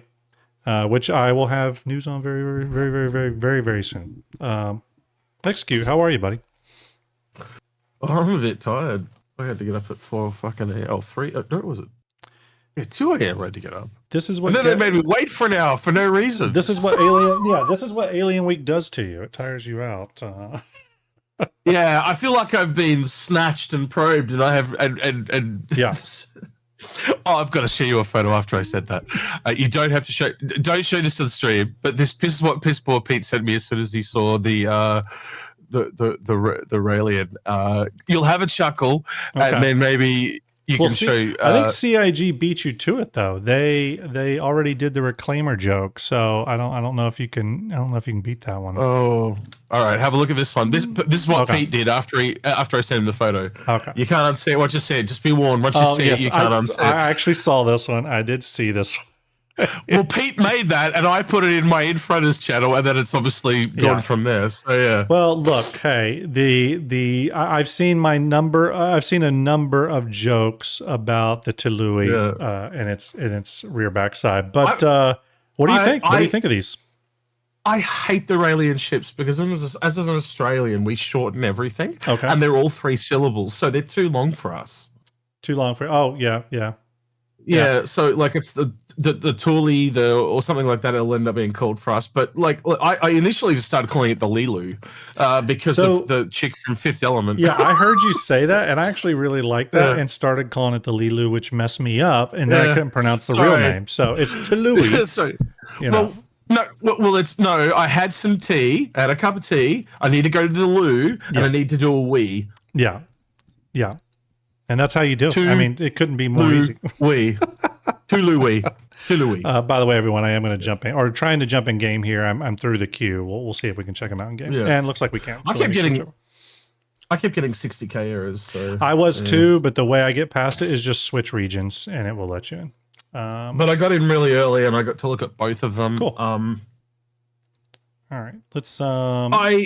I'm talking to some people. Bring up the Railen first. Even one of them used to work at CIG that I'm talking to. Mm-hmm. And they said CIG broke their law again because this is a pocket carrier, so essentially it's almost like a combat ship, and Gattac are an industrial manufacturer. Well, so it shouldn't have been made by Gattac. It should have been. They should have. Hopefully, they do some kind of law spin, and it's like in conjunction with a POA. So it's like a collab ship. That they need to make it a collab with a POA ship. It's the only way it will unbreak the law. Yeah, or at the very least, leaned into that. Lean into the whole snub, like. I'll say industrial snubs, but utility hubs or utility snubs. So, for example, had they come out with an alien, let me turn up the audio here, everyone, because the audio for this ship is really badass. I'll turn the music down though. But had they have leaned into it and did like an alien industrial snub and paired it with this ship so that it was more like an industrial snub carrier, that would have been really something interesting. Well, they did kind of subtly hint at there being an alien snub coming. Because the other thing is, when you realize they talked about another alien industrial ship coming. This is not an industrial ship, and you can't count the Railen because if you go onto the website, cargo falls under transportation, not under an industrial. So if you actually add it all through, we didn't get an industrial alien ship. So either that's coming later this week, at the end of the sale or something. It should be really cool. Or it's later on this year. Yeah. Yeah, I mean, here's the thing. Whenever CIG casually mentions something like that, like Ben Curtis did in the video where he said, thought about it, CIG doesn't just casually do that stuff anymore. I think they did in the past sometimes, and it would bite them in the ass. I think when they say stuff now, they're being specific. That doesn't mean it's coming out next week or in a year, but I definitely think there's an alien snub on the drawing board. I'm bringing this up in the white paint, everyone, because I haven't seen it in the white paint yet. But I think that would have been more interesting. I do agree with you. It's a little strange, the Tyilui, with its, it being not industrial. I will say that it's weird to me because I would think the Railen would cost more from a real money standpoint because it's got more earning potential than the snub carrier, but obviously it didn't look that way. But what I was telling everybody else here is I find it really interesting. Damn, this paint, it looks really good on the ship. I think it's really interesting that same paint that was on the Saulian and they also had on the Perseus. Yeah. On the Perseus. Yeah, so yeah, anyway. But I think it's really interesting that the Railen release is really sort of match the Ironclad release. You're getting a cargo variant and then a sort of a snub carrier variant. It's kind of interesting. Well, remember how you and I talked about it being, you said 375 and I said 400, dead on 400. And it was because it was so clearly tailored at the C2, to me anyway. Yeah. And it's really obvious. Like Pete joined me on the show today. He doesn't usually do that, but I was in a bind and no one was free, so Pete joined me. He was really, really good power. You got those weird down under hours. Yeah. Well, it was up at 2 a.m. though. So it was normal UK time. But yeah, he was kind enough to join me. But I think he like when we were talking on the show, I kind of said it's kind of like the niche ship that really does cargo in the Railen, and then you've got the one that has the versatility. So the versatile has to give some stuff up. And I think even as we talked it through, he kind of realized, yeah, you're right. You get two things in the Hercules, but it's not perfect at either one, and that's how it should be. It should be imperfect at both, but it can do them both. Yeah, and so I do think they are equal in a lot of ways. I really do.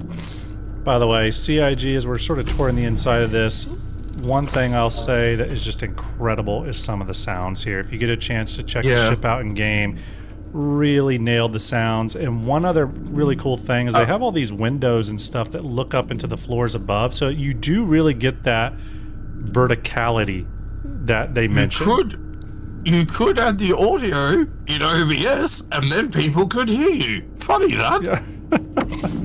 By the way, like I said earlier, CIG nailed the elevator speed and the door speeds. This ship has a really snappy elevator and door system that I hope some of the human ships can get. You're seeing the internals now looking forward. This is sort of habitation. Again, we're on the Railen. You can see the fermentation pods for the Xi'an. This is like the human food dispenser stuff up here. We have the flowing water, which so damn cool. And then let's hope you don't get motion sickness. Yeah. I really dig it. But here's the thing. I also see how some people could not like it. You know what I mean? It's one of those things that it's a design aesthetic that I could see being divisive. I was talking to someone earlier today, and they were like, "I just don't like it. It looks weird and looks kind of like cheap." And I said, "I get that. I actually totally understand it. It makes sense what they're saying. But man, is it just another reinforcing thing that makes you feel like, okay, I'm in something different here. I'm not in a human. I'm definitely not in a Drake ship right now. You know what I mean?" And I think that's cool. Who's a Blurry Pixel says it's great in VR. I didn't think about that. I need to check that out. Oh wow. Yeah. Okay. I'll have to believe him. Actually, isn't there a rumor that the Steam frame's coming out next week? I've been waiting for it. I don't know if I'm going to get one or not. Yeah, I've heard that. But yeah, it's just. I think interior design standpoint, I love it. I really do. I think they did a bang up job on this. I'm happy with every aspect of the interior space, how the lines flow, where lighting is at. I really love in this eating area. Again, it's a minor thing, but it's so cool. I love that the bridge canopy for the floor above extends so low. It ends up being this skylight for this eating area. It's just a really nice area. I'm actually looking forward to what Morphologist has to say about this. I think he'll like it. I wish they'd done that with the Paladin now. Like, because the Paladin was meant to have a clear glass floor, and they didn't do that. They really need to fix that. You bring up a good point, and the Paladin was one of those ships that particular piece of concept imagery always fascinated me, because I was like, oh man, that's really different. That's something that we You get a little bit of hint of that in the Carrack, that kind of verticality between the two floors, but you don't have the glass there. And then they ended up removing it, which I thought was a loss, but they're doing it here, and I do think it's pretty cool. We'll walk over I think to it's got the something to cells. do with the chairs, though, because the chairs on the, they kind of float on this. Yeah. And if they'd done the chairs like that, they would have had to make them float somehow on the ones upstairs. They would have had to float somehow. Yeah. Yeah. Here's our I escape assume pods and our that's what exterior I thought. window. That's what I thought they were too. But glad we're on the same page. Yeah. Escape pods. Windows out again, as I said. I'm hoping they do more and more windows. This is one of the turret seats. As we said on a previous stream, I know you called this out too. The turret ball has definitely grown in size. I think that was a good thing because the previous ones were kind of small and weird looking. So I think the bigger ones fit the ship better. I was actually pretty happy with the range of motion and the speed of the turret. It's pretty effective. Yeah, to your credit, I think you called it, and I just kind of agreed with you. There's some kind of weird alignment thing there with the gun. See how the gun is kind of like off to one side? Yeah. It's not. Can you go third person? Yeah, let me get back in the seat. I accidentally pressed the wrong button. But yes, you are right. It's on the rim, but not centered on the ball. I actually wonder if they tried that originally in concept, and it created a weird visual split where that ring for the actuation of the guns would have been right in the center of your view. But let me go to exterior. Yeah, there might be a reason. Might be a reason, but I'm just curious to why. There you go. You can kind of see it, everyone. You can see how the gun Oh, it's is... off. It is off to one side. Yeah, it it's is off to literally one off side. to one side. Yeah. Right. Okay. Yeah, it's off to one side. I wonder if that implies 4-gun turret variant. Ooh, that could be like a upgunned variant. Yeah. Damn, that paint is nice on this ship. It really does work. You'll also know that between the two variants there are different gun placements and turret placements as well. Yeah, absolutely. I really like the turrets, though. Sometimes I'm a little... Again, it goes back to that argument about CIG making the turrets, the turret gameplay, just have a bigger footprint in the battle space. And again, I think making turrets faster, able to get on target faster and all that stuff is pretty critical. And I think they did that with these. It's pretty snappy. We'll go up to the bridge area here. I think it also clearly, with the sheer amount of guns compared to other ships of this size, it's clearly designed at smuggling. It just really is. Like there's just too many guns on it, and you don't even. Well, put it this way: C2's got 2 people. This has got 4 on the Railen, anyway. Yeah. One of the biggest changes they made, obviously, was to how we access components. Everyone, the original concept did have a different way of doing that. See those here. And then going out. Now, one thing I will complain about here is I wish they would have done. Like, it literally could have been the same functionality, but I wish there would have been an alien fire extinguisher. I think that would have been really fun. As I said, I think this ship is literally designed for humans. I think they will eventually be a Cyan-only version. Yeah. And maybe you have to get that one through rep grind or something. You know.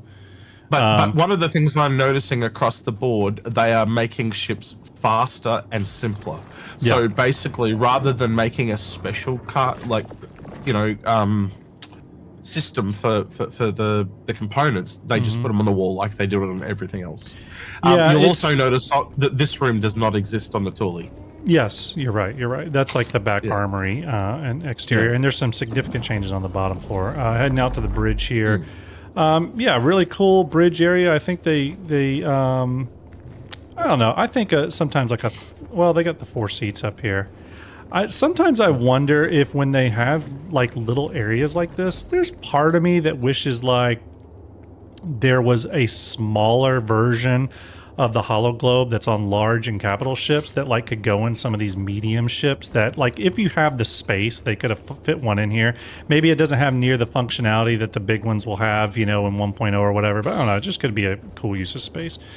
The get in, get out animation on the seats is super badass. We'll get into it here. You'll kind of see all the pieces, come into play. You can see them all flying in. Again, we saw that in the original concept. Great visibility out the front window. We'll crank it up here. Quick question for chat, unless you want to test this yourself, but has anyone actually tested what the actual official pad size is of this? Has it grown to a large, or is it still a medium? Can anyone tell me that? I haven't been able to test it myself. I believe it's large now. All right, so it has gone up a size, right? Yeah. Okay. Yeah, I believe so. We'll lift up here, and well, interesting. I'm having that issue I had earlier today where I couldn't take off. Let's see if it works. Nope. Let me show. Just turn it on and off a few times and boost to the space and boost. I was having a number of issues earlier today. Well, that's between you and your wife, man. That's true. Need to hear about that shit. Yeah. Obviously, really badass transformation. Again, I haven't seen this in the white yet, and I really like it. Damn, that is cool looking. If you're going to a ship show, someone's doing any sort of ship show or something, this is the ship to take. That's all I'm going to say. Yes, the Railen does have restrooms, several of them. Looks like it's made of plaster. It does. It's got kind of a weird plaster type look almost to like it. white clay. Mm-hmm. Yeah. The engines do have a cool effect to them when they fire up. Oh. Have you seen them when you boost in space? Yes, yeah. Holy really shit! So you know how so we normally have trails guys behind engines because these engines are like literally pillars. It's got the biggest trails I've ever seen on any ship. They are so fat and thick, it is insane. Yeah, it really does. Again, it's this ship is a ship that makes a statement. You know what I mean? That's the thing. I really think it would have been cool if the trails matched the engines, though. I don't like the fact that they're just blue. I would have liked them to be a different color because they're alien, like purple or red, as I said. Yeah. Because it's just really weird. When you fly and you see this red engine and then a blue trail, it's like that doesn't make sense. Yeah. Let's see here. One second.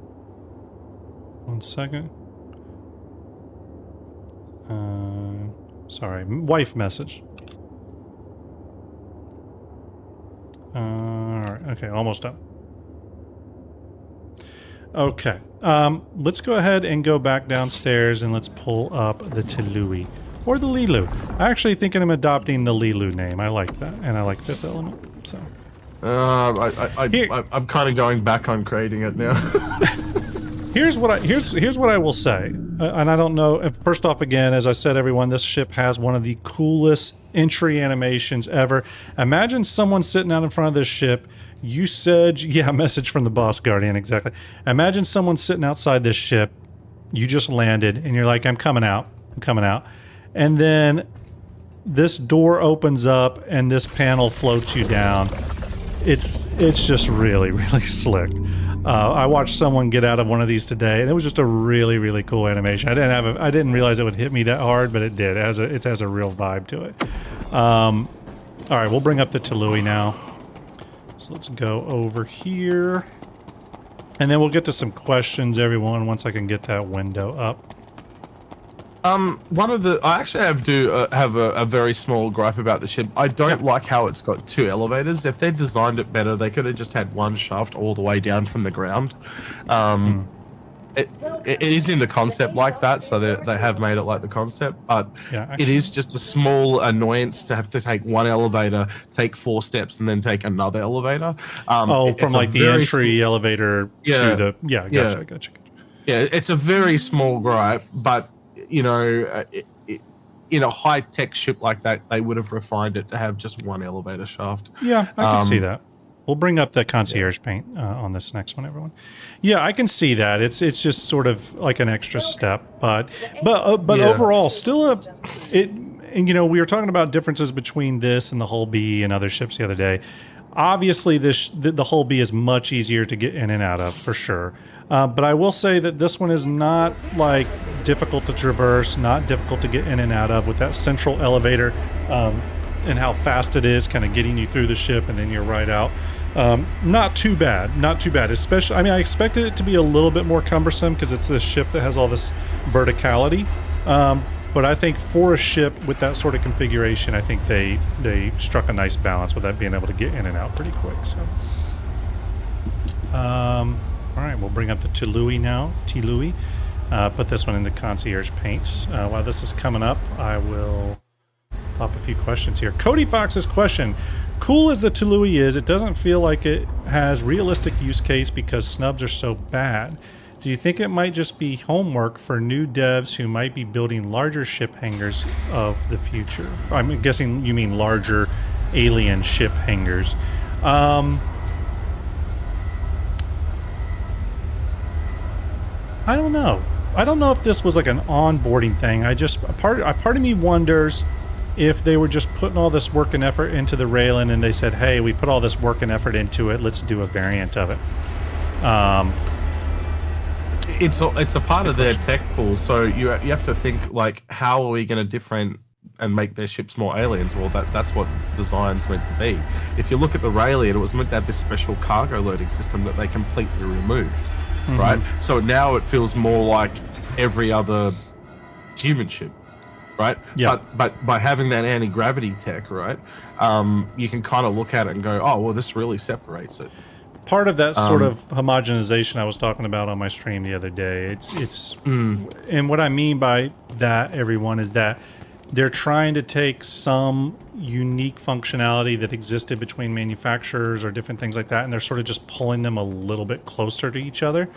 I do like this paint, and I didn't think I would. I have one other gripe about the Tyilui. Okay. And that is the you know, the anti-grav that you walk around the back? That path is far too narrow.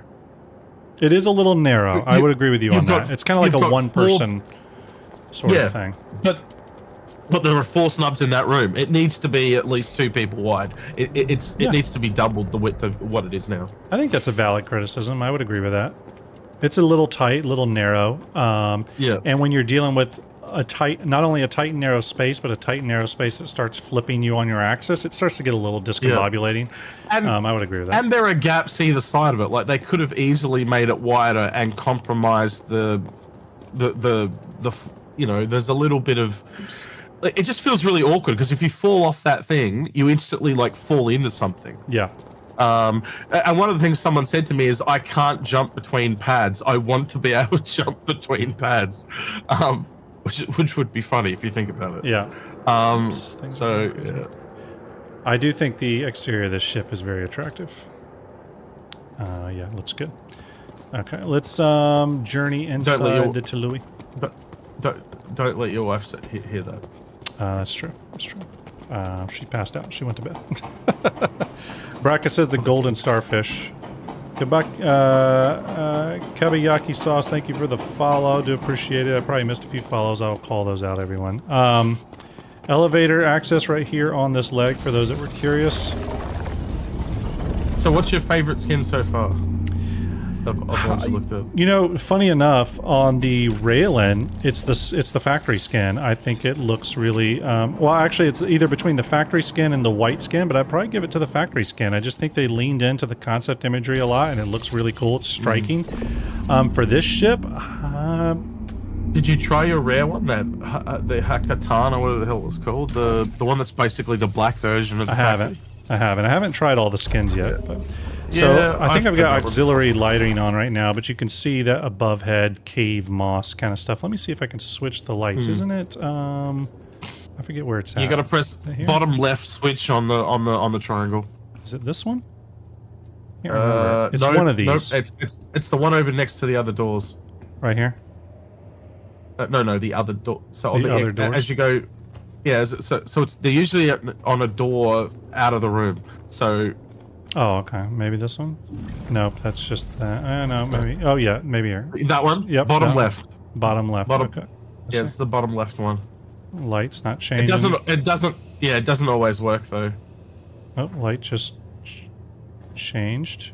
Okay, it's changed somewhat. Let's go to let me see at the top. Yeah, so you went. Yeah. Usually it's the bottom left one because see how it's the red is the top one. Yeah. Yellow is the bottom left, which is the one that goes to normal. And then there we go. There we go. Off is it's just a bit hard to get it to work sometimes. Yeah. Beautiful. Okay, I can see a lot more now. Now you can see that moss stuff at top. Very cool. That's something that's not on the Railen. Now on this one, the big difference here when you come in that entryway is now you can walk around to the sides here. These doors will open up. It'll take you through a pathway. You get a couple suit lockers, components. You'll go through this other door here. And then now you're in that back hangar area. You can see the anti-grav walkway here that goes all the way around. And essentially see how our this hangar kind space. of, see how there is a little bit of space either side? Like it could have been widened. Yeah. I think they could have made that wider, and I think that would have been a good decision. Here's our hangar areas.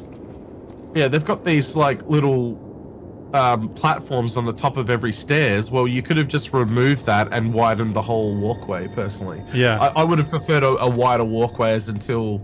Yeah, I don't know. Maybe I'm being pedantic, but I think in time people will see what I'm talking about. I think you're bringing up a good point. I tell you what, it's crazy. When I first tried this too, I was just like amazed at like how quickly it like discombobulated me. You know what I mean? Just because it's such a new way of traversing a ship. So nice transitions too from the walkway here, which may have you at a slight angle, and then when you move in the hallways, it rights you really nicely. Continue on here back to our elevator, and after we tour the ships, everyone will go through questions. Okay, so you can put question in chat and ask your question. The bot will pick you up.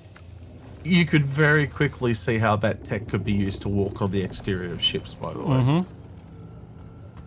Yeah, or like magnetic boot tech, or whatever you want to call it. Or ships that just, ships that have entire habitation areas that are in different, walls and ceilings and all that kind of stuff. So absolutely, I mean, they could go pretty far with that. I could totally see.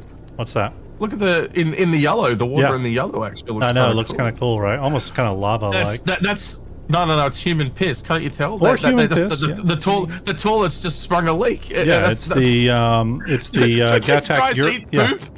It's a Gattac urinal. It is a new one. For those asking about the toilet, that is, I think it's in here. Yeah, they said on that little thing that looks like their version of a toilet looks like a hand sink. It's the thing on the left. Yeah, see the toilet coming here. Shitter paper. No, that's our toilet. Yeah, but that hand sink is actually theirs. Yeah. Oh, okay. Yeah, that's funny. Habitation area though, largely the same. Largely the same on the habitation area. Is there any lights in the toilet? I know you turned the torch on, but is there actually light? I think there are, yeah. I think it's this one here. There has to be, surely.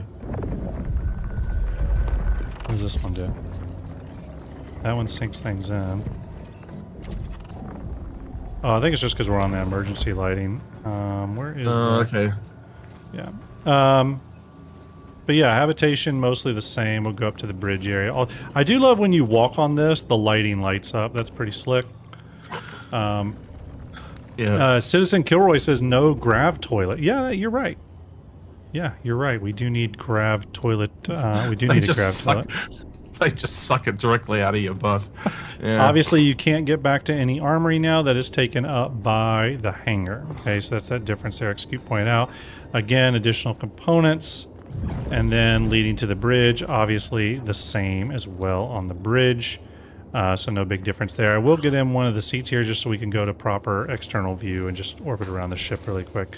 We got a lot of questions, so I'm not going to like fly it all around and stuff and go through that time-consuming process. But we will at least lift it off the ground here and take a look. Let's see. Will it start up? I think I've gotten some lag here, everyone. Or desync.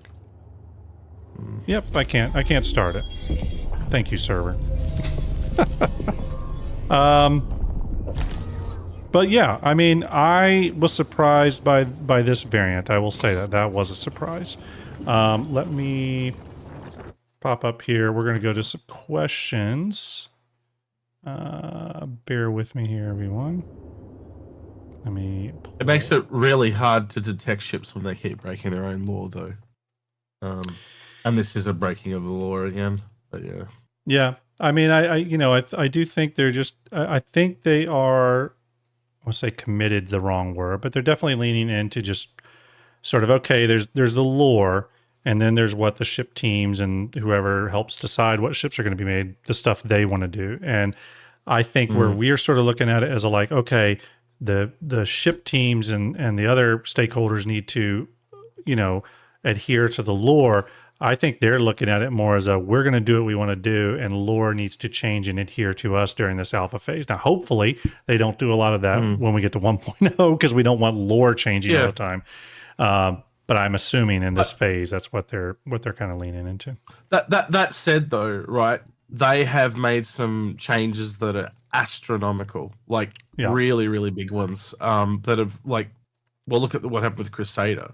Crusader are meant to be like space Mormons, and now they've got these warships. Yeah. Let's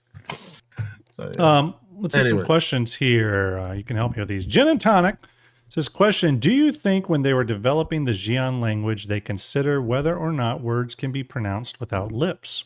Assuming what's interesting, though, is the way CIG can get around that is they can just say that the Xi'an language that we say, those words that we say, are just the human pronunciations of them. And maybe the Xi'an do say it a little differently. So it's a good question, though. You got to ask Dave Haddock that. I think Dave Haddock, right? He's the lore guy. Yep. Next question from Lillian. The real question, why did it lose its spiky look? The rightly criticized as being mistaken for the Genesis now from the outside. Lillian's referring to the Banu Merchantman there. Right. Because we were looking at the Banu Merchantman earlier. Too Vandal-like, basically. The original concepts really did look very Vandal. Yeah, very aggressive. But here's what I would say. Here's what I would say. You got to remember something very, very important. I brought this up recently.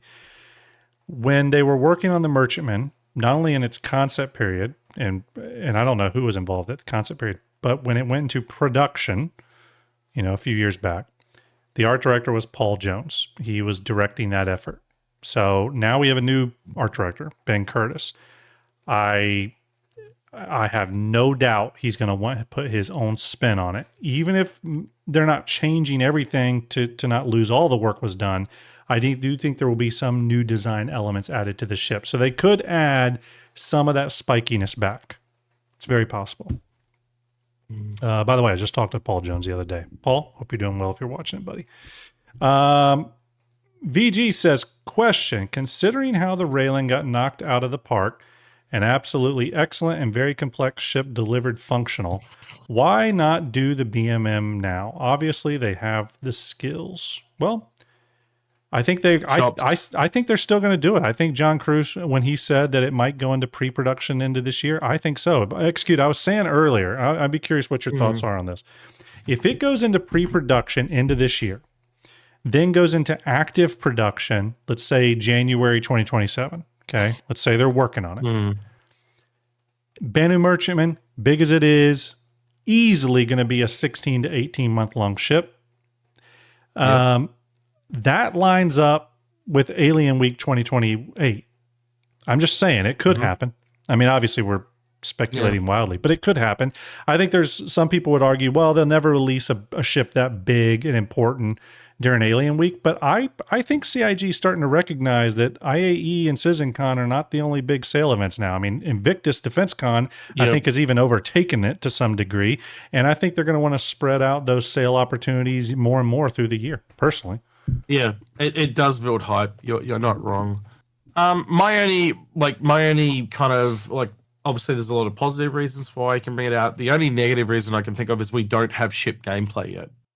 So functionally, they seem to be holding a lot of ships back if they don't have any gameplay. Yep. It'll just be a cargo ship, and to be honest, this ship is almost more a shop ship than it is a cargo ship.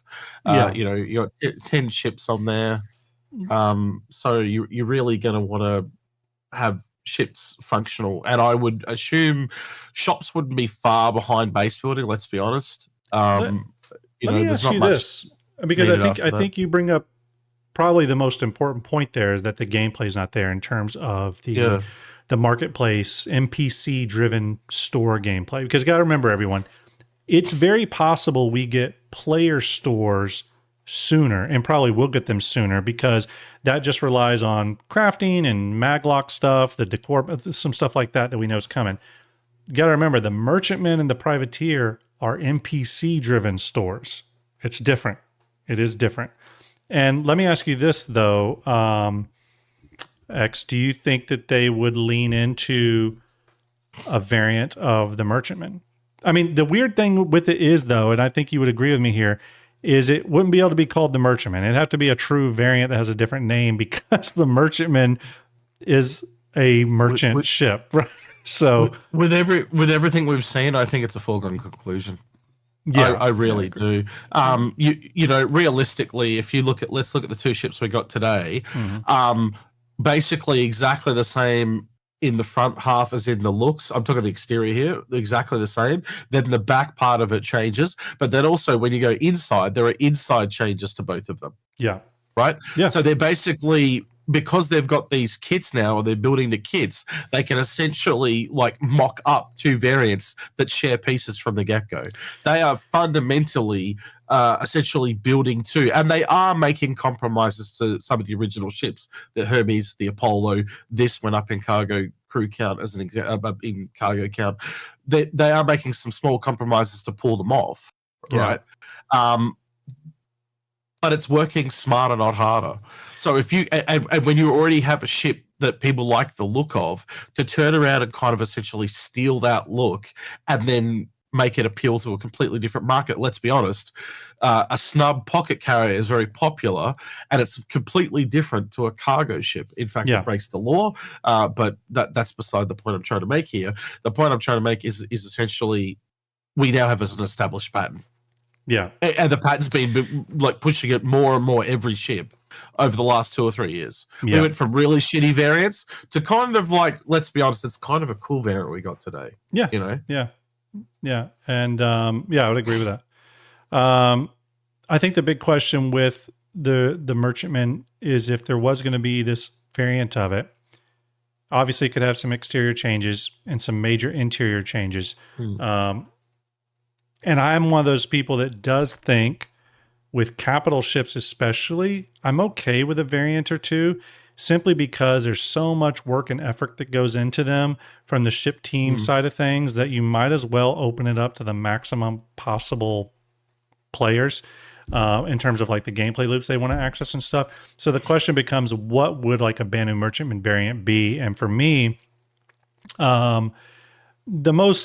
the one that like pops off, right, like just easy, would be some sort of like exploration variant, because I don't believe the Banu are like warlike, are they? They're not like super into combat stuff, or maybe I'm wrong.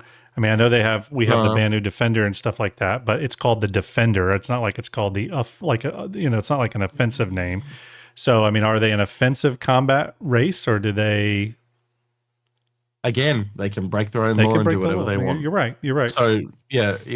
Like I can't see them not really doing one and just changing a few rooms like they've done here today. Yeah. It kind of makes a lot of sense. And again, the way I'd be looking at it is, let's strip back the functionality. You would go back and look at the schematics of the Banu Merchantman, and what would you remove? Well, essentially, you'd probably change the cargo bay and you'd change the shops. Yeah, they would be the two modular pieces, right? Because essentially they are what make up that variant. So if you swap those around, what space do you have, and what can you turn it into? You know, and there's I'd almost be going back and looking at variants of the 890 jump, because if you saw variants of that, they had a flying mall that had 3 shops on it, and we're pretty sure that that's what the Banu Merchantman turned into. So again. Yeah, I'd hope they'd keep it law accurate. Yeah, I just want to add one thing before we move on. Yeah, to the credit of the shop ships, you've also got to take the privateer into account there as well. So we now have 2 contender of ships that one's being worked on, one that's potential to be worked on, but both of them require shops. So shops seem to be like essentially potential on the cards now. Maybe, yeah. I think it's probably at least come up in conversations for sure. I mean, we know the privateer's not coming out next year, but you got to think that they've talked about it with the work being done on the Kraken. Real quick, go ahead. Base building in 2027. I'd have to assume it's just behind that. So maybe 6 months of that. Yeah. Anyway, sorry. Warmonger, Serenade, Kabuki Sauce, Blister, and Just Keith. Thank you for the follows. Appreciate it, everyone. I've got quite a few followers tonight, so thank you very much, everyone. And I did want to call out a couple things I saw in chat here. Again, if you're asking your question, the bot will pick it up. Piggles, shout out Piggles, by the way. He changed the bot now where it's technically always running, and I can start it and stop it whenever I want. So far, so good. Oh, sweet. Yeah. Dunrell says Banu Miner Man. There you go. That could be something. Now, someone did say something up here that I think is worth saying, and they said that Cody Fox says, I think CIG would be afraid to do a BMM variant before finishing the BMM because BMM owners would go ballistic. I do agree with you on that a little bit. That would be a little bit of kick in the nuts if you released the Banu Miner Man before you release the Merchantman. But again, it goes back to that marketplace gameplay. When CIG starts talking a little bit about that, we can maybe assume that the Privateer and Merchantman are not far off-ish. But something that's said on info runners frequently that I think we need to remember, if that is the case, like if we get to that point where marketplace gameplay coming online, the Privateer and Merchantman are massive ships. Now, I don't think we're going to get like a NPC marketplace starter, but I could see us getting like a large or maybe even a big medium ship that has 1 or 2 NPC stores in it. Would you agree with that? Just to test the tech? Well, again, almost every time we see a new gameplay, we see a new ship arrive with it. So yes. Yeah. And again, I think that'd be pretty cool. Maybe it'd be from a different manufacturer, maybe it'd be from Crusader or something like that, but it would be really cool. It'd be cool to see something play at a smaller regime. I'm just thinking about Banu lore here, and I actually think if I was going to make a lore accurate variant of the Banu Merchantman, it would be a slave trader ship. So think of about a personal transport right? ship. But yeah, but they're all in pods or they're in cages and shit like that. Sorry, I'm moving the door here, everyone. I disappeared. Moving the door? Yeah, sorry. I have a in my office. I have a Murphy door. Do you know what one of those are? No, I don't. It sounds like an American thing, like a lazy Susan. From the outside, it looks like a bookcase in our living room. But you push the door in, and it's like a secret door. You push the door, and it opens up into my office. So it's a real heavy door. But the only thing is when it's closed, it sometimes gets a little warm in my office if my computer's running. So, it's the safe room. It's like the safe room, like the panic room. Yeah. Stuff the wife and kids. If something happens, I will be safe. Yeah, I get it. Let's hit some more questions here. Sandgroper says, question, when do you think CIG will open up the naming of ships we have purchased with real money? To me, that's an easy one. I think, CIG said that they were reworking that system. Got to be honest with you, I think it needed reworked. The way the names were displayed, in my opinion, was kind of shitty. We've already seen that they are planning to support not only with space stations, but with org stuff. They're supporting unique paint schemes and logos and all that. Yep. I think the name system is going to tie in with that. So when we get all that custom livery org support stuff, that's when we're going to get the bigger, better naming thing. I also hope that we can have whatever name we bloody want and not a unique name. I think they need to reverse the way the system works. I do too. Essentially, you've got this serial number, make the serial number the one that's unique, and then you can have any name you want. And that's kind of what they do in real life with boats and planes stuff. You can call it the Mary Sue, and then basically it's the tail name, and that's essentially what those codes are. They're tail names. I could see in a much smaller, version of Star Citizen, like go 8 years ago or 10 years ago, I could see how that was a nice incentive to add on to ships. But with the growth of the game, how many ships are sold, and I just think I agree with you. I think they do need to open it up. I do think they need to open it up. So. While I'm sitting here looking at this animation of the Railen too, I did test the thing, and it was exactly what I called it, by the way. Those walls are just deployable walls. You can literally deploy it with no cargo on it whatsoever. Oh, okay. Gotcha. I was curious about that. So the triangular barrier things. Yeah. Cool. Yep. Strip Weathers 043 says, question, what do you think about using the Tyilui as a camper van type ship loaded up with a pit bull, an MPVV tractor, an ATLS Geo, and then just living out of it, treating it a little bit like a mobile base? Well, honestly, for these type of ships, Wakefield, thank you for subscribing, tier 1. Thank you very much. Appreciate that. I think for these type of ships, that is the more interesting thing. And I would apply this same sort of carrier thing to the Liberator, to the Kraken, to Ironclad Assault. I think the emergent ways people are going to use them, the creative ways people are going to use them, are going to be much more interesting than just like the snub fighter carrier. You know what I mean? I think people are going to find all kinds of crazy ways to use these things. One interesting thing about the Tyilui is there isn't enough beds. There's only 4 beds, but you've also got to have 4 snubbed people and the 4 people on the ship. So there's something that does not adding up there. You know what I mean? Yeah. It feels like it needs another.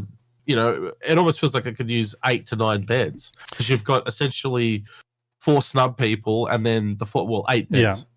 Yeah. And, I don't know. And what X is referring to, everyone, if you weren't aware, on some of the other carrier ships, so for example, like the Kraken, the Privateer, and the Idris, etc. There's either specific beds and habs for those pilots of the ships that are on board, and or in the case of the Idris, there's just enough beds that you can support and carry those people. So, but like the Kraken, for example, there are actual habs that are assigned to specific landing decks. So if you land your ship on the Kraken, there's a hab for you in a local storage area for you and stuff like that. Simon Wolf says, question, how cool will these ships be in VR? Have you tried VR yet in Star Citizen? I have tried VR. It was a really, really cool experience. I have a little trouble with VR, specifically because I'm very, very prone to migraine headaches. Some of you will know I've canceled streams before because of bad migraines. So I have to be very careful with VR.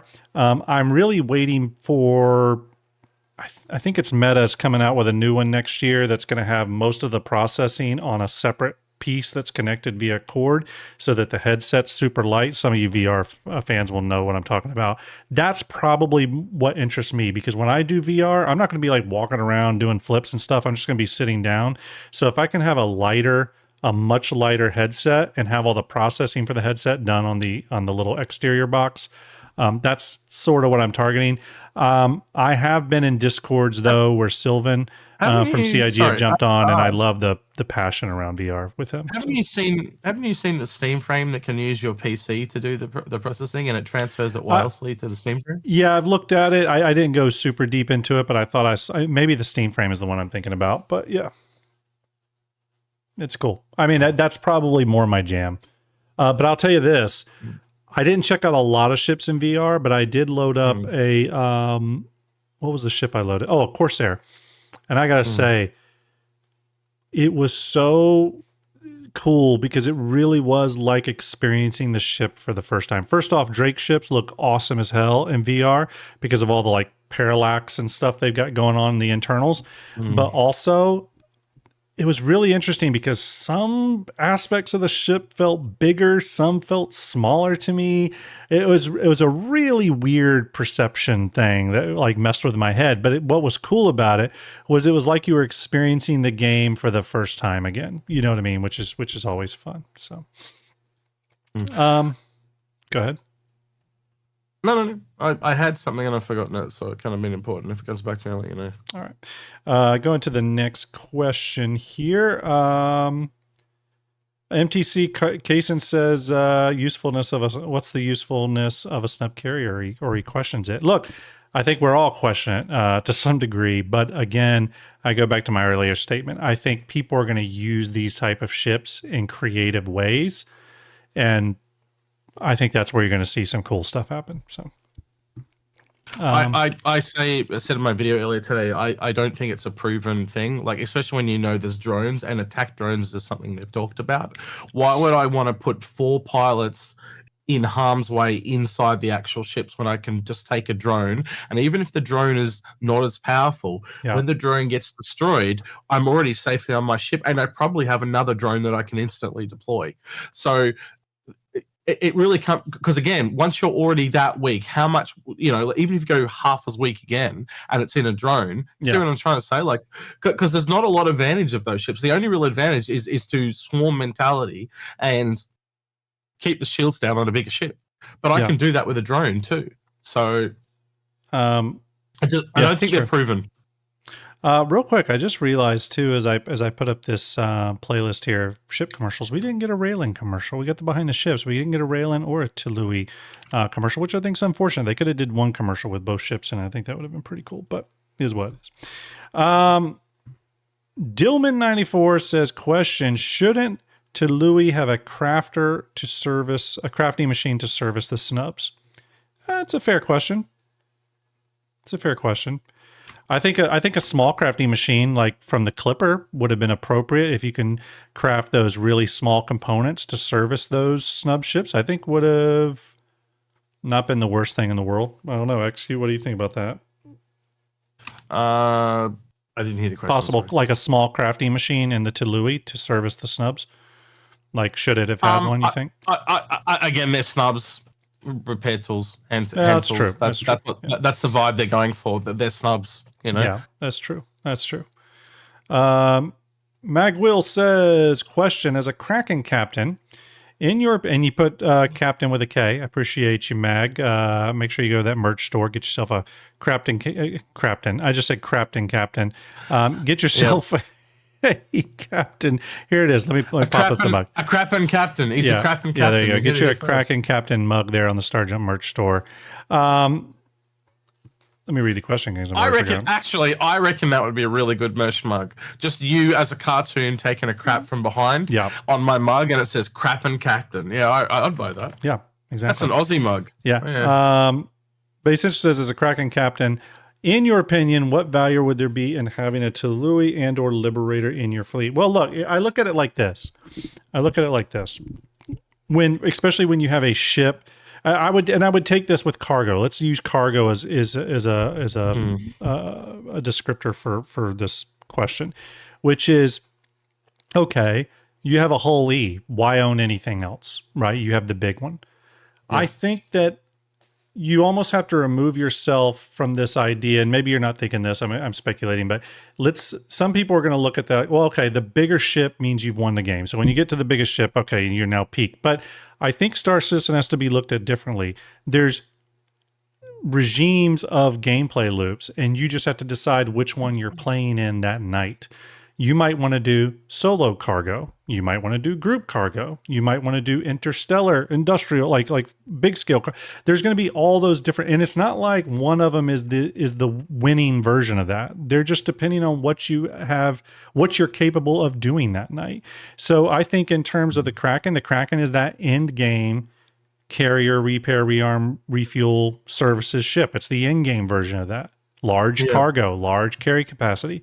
But there may be nights where you want to do the Liberator. There may be nights where you just want to run the Ironclad Assault or whatever other ship, you know?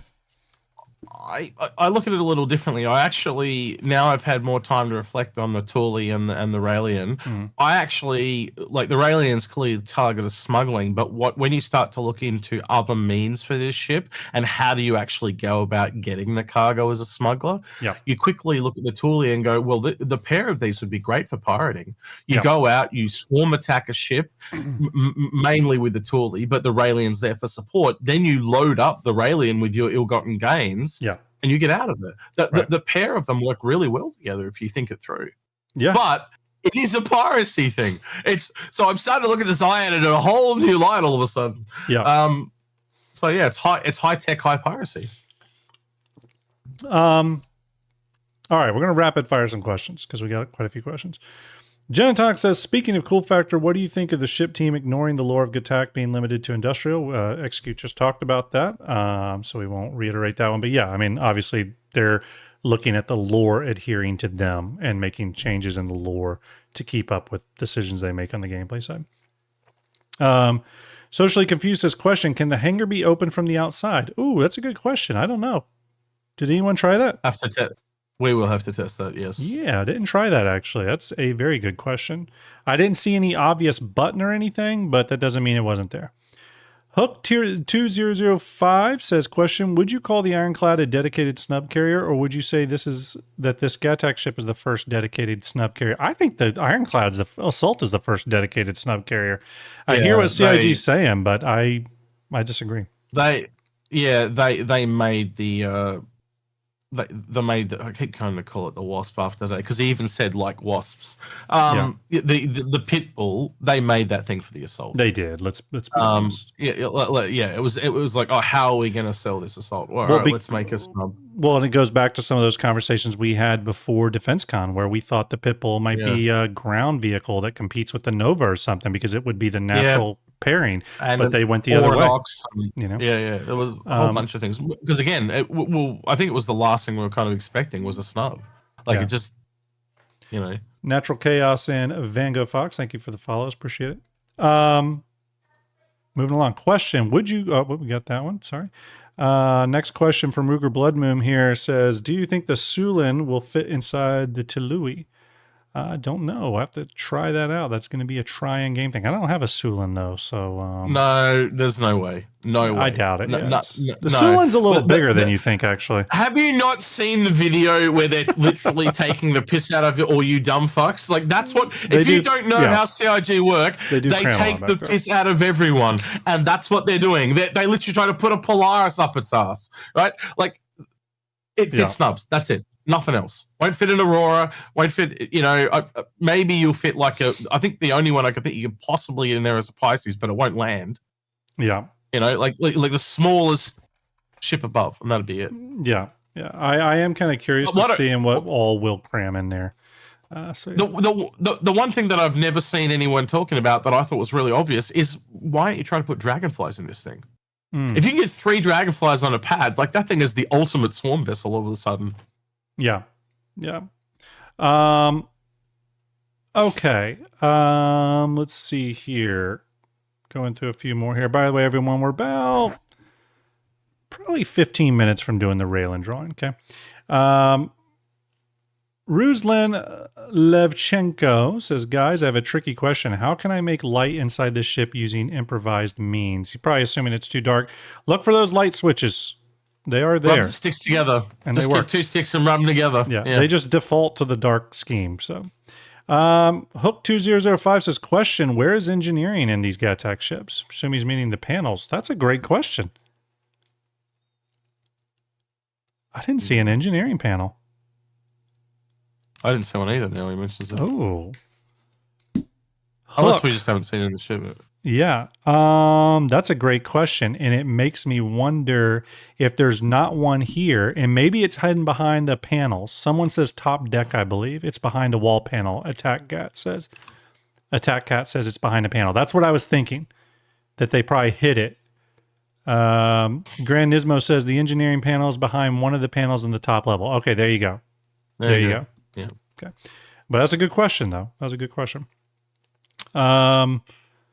Simon Wolf says, question, did I miss it? Does the Railen have a restroom? Yes, it does. Has 2, actually. 2. Ray to Goat says, question, are the servers doing better? It's been 50-50 for me today. Keep It Secret says, Grim, after seeing these 2 ships and how they were done and the quality of the detail, do you wish the Merchantman was a Gattac ship, or do you think the Banu will be better? Look, I think the Gattac stuff is really, really cool. I do agree with something you said, X, in your stream or in your show today, which was the Gattac is, I feel like, a more like high-tech look, almost like a high-tech Japanese type stuff. Yeah. Where the Merchantman stuff is different.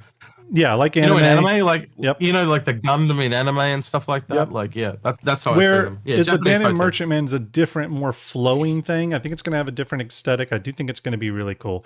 By the way, Natural Chaos, Van Gogh Fox, Squirrely Lynn, thank you for the follows. But I think it's going to be cool. I think when we see the Merchantman, we're all going to have jaws on the floor. I think it's going to be amazing. Yeah. I think it'll be like Middle Eastern luxury. You know, Origin is more like high-tech luxury, and I think the Kruger is going to be old school luxury, like old Jaguar cars and shit. Yeah, that's how I see them all sitting, basically. Yeah. Okay, next question here. Ruger Bloodmoon says, note for the snub question, 85X and Pisces are snubs, so it would be useful there. Yeah, possible. I don't know. I'd be really interested to see if the Pisces fits in there. Maybe it would. Wakefield I don't think it'll land on pads. You need the pads. If you don't have the pads, it's non-functional. Yeah. So yeah, it's built for snubs. That's just it. And it was really obvious to me that like, where is the alien snub for this thing? Yeah. And that alien snub, depending on what it does, could really change how this ship works quite a lot. Like, it could unbreak the law essentially. Yeah. Let's see here. Next question is from nope, sorry, it was from Wakefield. This question: how rough do you think CIG live tomorrow will be with Benoit? To me, I'm not super excited about it because I have a feeling it's just going to be an SCL that's dedicated to why are things broken and are they going to be fixed? And I can go ahead and answer everything for Benoit for you. Yes, things are broken. They realize that. They're working on fixes. They've identified some stuff and they're working on it and it'll be fixed. What I hope tomorrow is it goes into some forward-looking stuff like how is progress on dynamic server meshing coming along, and other things like that. Personally, I think this SCL is probably going to be just a reaction to the rough state of the servers, though. But if you've been playing Star Citizen for longer than 6 months, you will know there are patches that are smooth and patches that are shit. And that's just the way it is. I don't know. Execute, do you have a different opinion? Sorry, I was thinking about something else. Say again, sorry. Do you think that tomorrow's SCL live is going to be interesting anyway? I think it will be interesting to see what's changed in the last few months because, like, you obviously did one earlier in the year. I do think that this episode is addressing the temperature of the room. I think that would be how I put it politely. Yeah. There's a lot of people that are in a really pissed off place in the last couple of weeks. Yeah. I think it's really obvious that this is them trying to address that. Yeah, I think so too. I mean, but here's the thing though, and I think this is important for people to know. I mean, it's just this is not our first rodeo with this. We have good times, we have bad times, and I personally I think the servers being bad right now are magnified because it sort of occurred during a big sales event, and the new ship was heavily affected, and other things are heavily affected. But we've been down this road many, many times. This is hardly the first patch cycle that's been rough, and it will not be the last. I can promise you that. So for 100%. Me, you know, I don't know. For me, I just was kind of like, yeah, I'll watch it tomorrow, but I'm not like, it's, you know.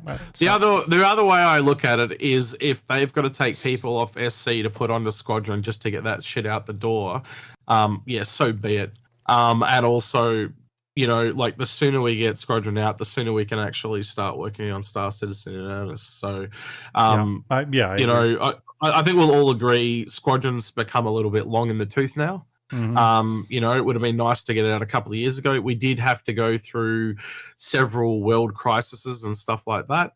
But no, like if we'd all sat down at 2017 and said, by the way, this is going to take another decade, people would have gone, are you fucking insane? Yeah.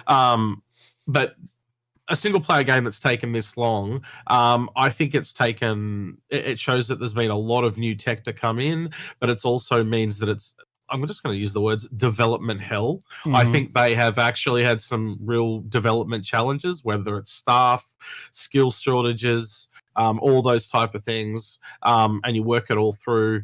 They are coming to the end of the road. I think, though, that if they are learning from these mistakes and these mistakes are not repeated going forward, and they learn that these key people, who they are, they pay them appropriately, and they, most importantly, treat them appropriately, I think you find respect goes a lot further than cash, in my personal opinion, especially when it comes to the gaming industry and passions, etc.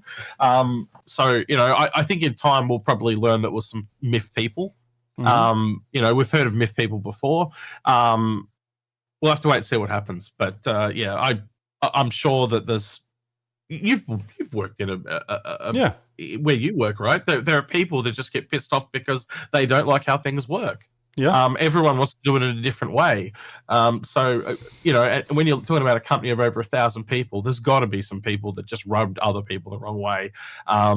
You know, and when they were shut down or told to pull their head in, they got pissed and left. Yeah, you know? Yeah, so. Absolutely. I mean, it's just something that's hard to, you know, you can't please everyone. You know what I mean? I've had these arguments with people, before. So it's just you can't please everyone. Yeah. I've And already we're learned obviously that on the- my preferred development cadence and approach is much different than other people's. You know what I mean? So Yeah. it's And we're on the outside looking in as well, so we don't know exactly. Like, we can only make assumptions, right? Yeah. But we don't know to what extent this is. Has it been ongoing the whole time? Is it just something that reared its head recently? Like, we got no idea. Yeah. But you've got to assume when it's taken this long, there's been issues. Yeah. It's just that simple. Okay, let's see here. Let's do a couple more questions here. Desert Punk says, question, can you jump down the elevator and out of the door to get out faster? Yes. Yeah. I did it. You slide down it. Yeah. Rough Gaming says, question, hey, Grim, in the second giveaway for Twitch, I think you have the Twitter X link and the Twitch follow link. Do I? I'll fix that. I'll fix that after the stream. Sorry if I messed that up. Thank you for calling that out, Ruff. Do appreciate it. Desert Punks. Oh, that's question duplicated. Let's see here. John Chase's question. How are you not pronouncing Ching as white monster can? I don't know. John, you'll have to explain yourself. I don't know. John, explain yourself. The Maka says, why isn't the Railen replacing the C2 as a BMM loaner?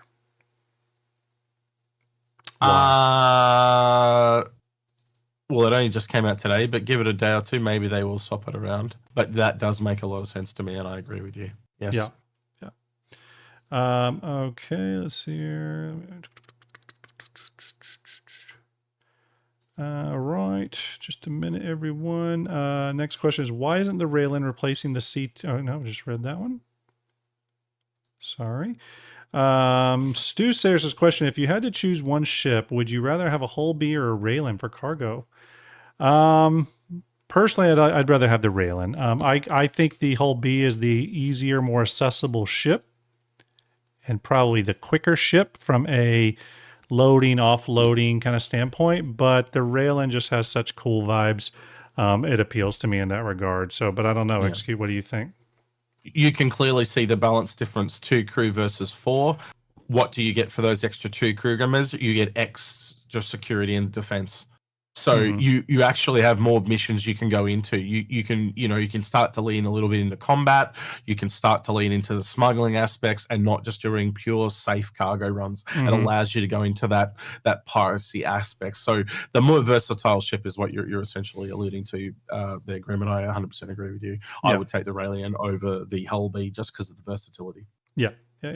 And again, it's I think Mr. Pickle, thank you for the follow. I think just to be very clear here too, I think the Hull B is a great ship. I think CIG did a really fantastic job. If you bought a Hull B, it's not a ship you should be like concerned about. It's a very capable ship, and I think you shouldn't regret it.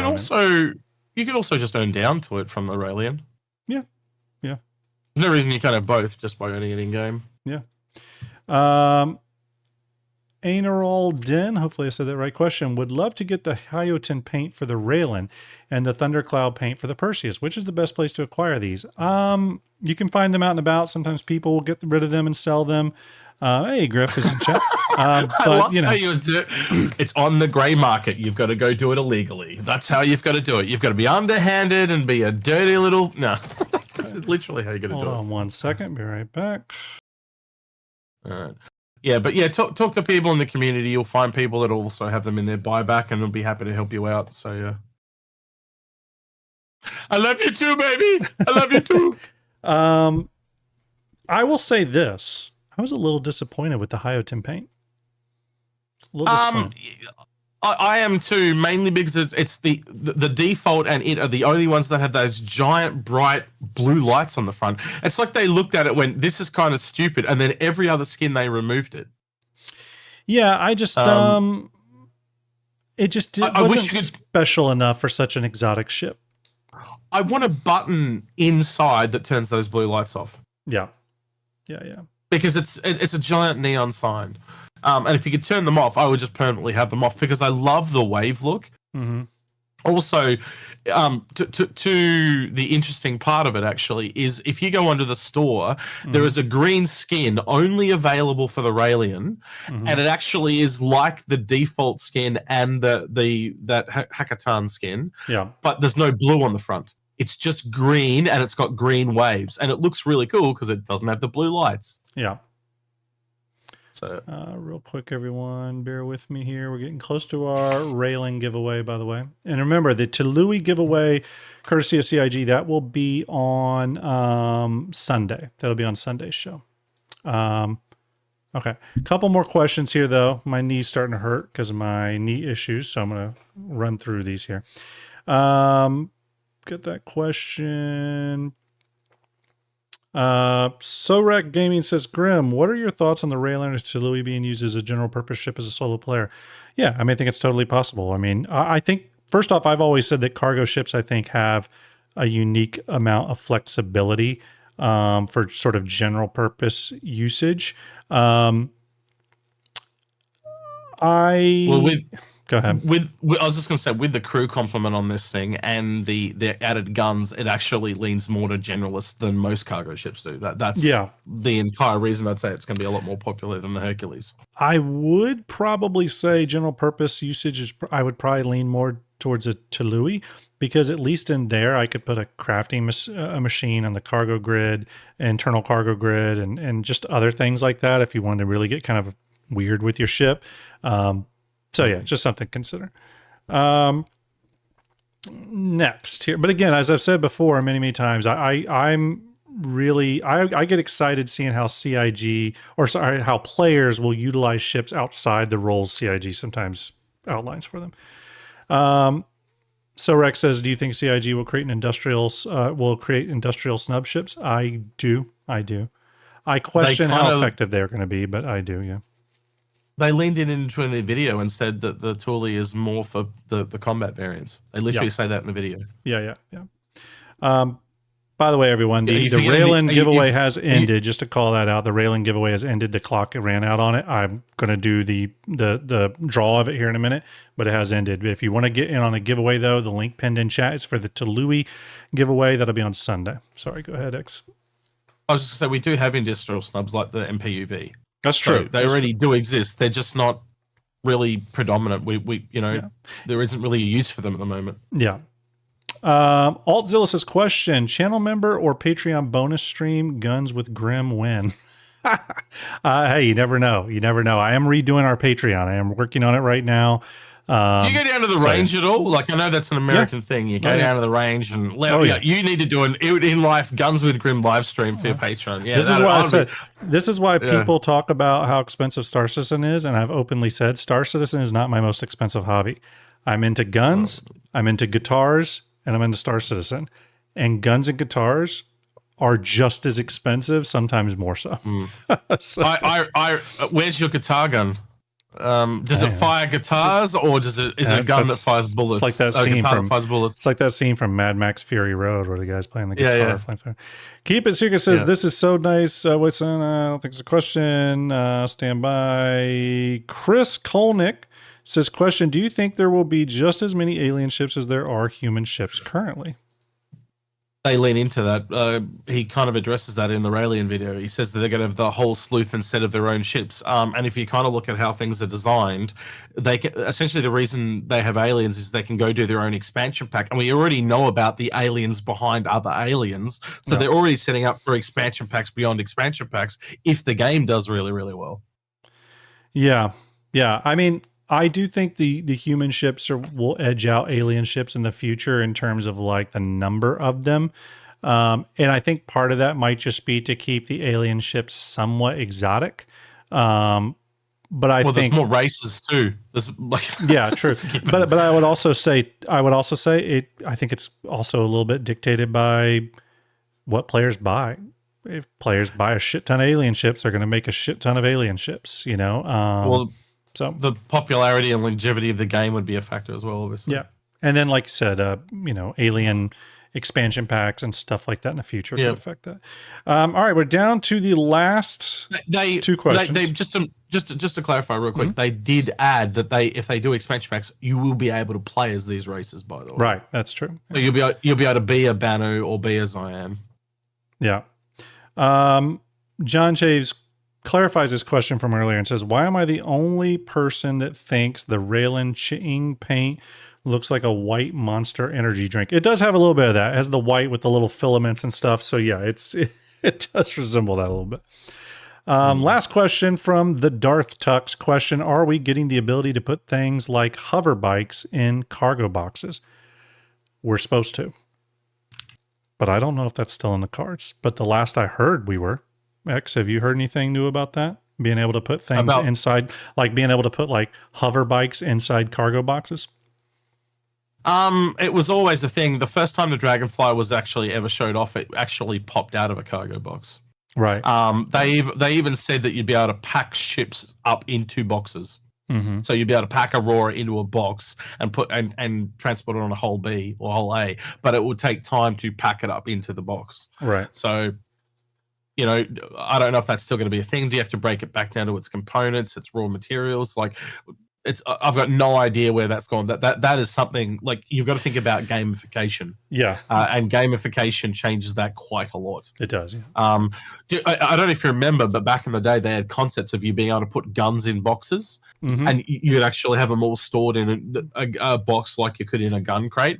I don't know if that's ever still going to be a thing, because again, you've got gun racks. Why can't you just put a gun rack in a box? You know, there's part of me that still thinks that functionality is going to be built into, like, when we get that whole like player driven marketplace gameplay with like the maglock features and decor mode. Remember how they talked about decor mode, decorator mode and stuff? So I think when we get that kind of stuff, we're also going to get like the putting shit in boxes stuff. Hey, it's Algrid in chat. Algrid, hope you're doing well, buddy.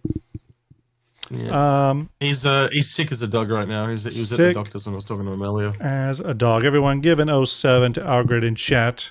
He's sick, but we love him. Okay. That was the last question. Okay. Time to get to the Railen giveaway, everyone. I've been running this one again. This is from out of my hangar. And then I'm doing the Tyilui. I can't say it. Thank you, CIG. I'm going to call it the Lilu. The Lilu, that giveaway, which is currently still running, that will be given away on Sunday night. Okay. The Tyilui. There we go. The Tyilui. Sunday night for that one. Okay. Also, don't forget, next week, big announcement coming. Finally, something I've been wanting to announce for a long ass time. I'll announce it next week. Things are falling into place. So yeah. Stay tuned for that. Next stream will be on Sunday, though, by the way. But we're going to do the Gattack Railen. I pulled the Gleam stuff and pulled it over to the random wheel of names. It's a lot. It's like 3,000 or 3,800 names. Yeah, it's like 3,800 names. It took a while to load, actually, and the wheel of names. We might break it, everyone. We might break it. We're going to try it. And because I don't like the way Gleam does the drawings. You're not even gonna know if you won. You won't even know if you're close. No, it's gonna pop. It's just gonna randomly pop your name. You gotta wait for it to pop up, baby. That's how we do it. Oh dear. 1 in a million chance. Everyone. I know, Spike. I'm sorry. This is how I do some of these when we do them on Gleam. Sometimes I am gonna have giveaways come back, by the way, that are specifically for live viewers. So that is coming back. I've been working on that. Me and Art have talked about it. So here we go. All right, everyone. Just for the Gattack Railen. Good luck. Gonna spin in 5, 4, 3, 2, and 1. Fingers crossed. Hang in there, wheel of names. Don't crash. Don't crash. Don't crash. Gearcon, you got a good chance, buddy. Like anyone. Stealth Rapid Riff. Stealth Rapid Riff. Let me screenshot that. Congratulations, you won the Railen. Gattack Railen. Enjoy. The next giveaway, though, will be for this one. The Tyilui, courtesy of CIG. Congratulations, Stealth. Appreciate you. this giveaway on Sunday, everyone, make sure you enter. This one doesn't run near as long as the Railen one has been running, so there will be less entries. So try to get on that. I will fix the link if there's an issue with it, as someone pointed out earlier.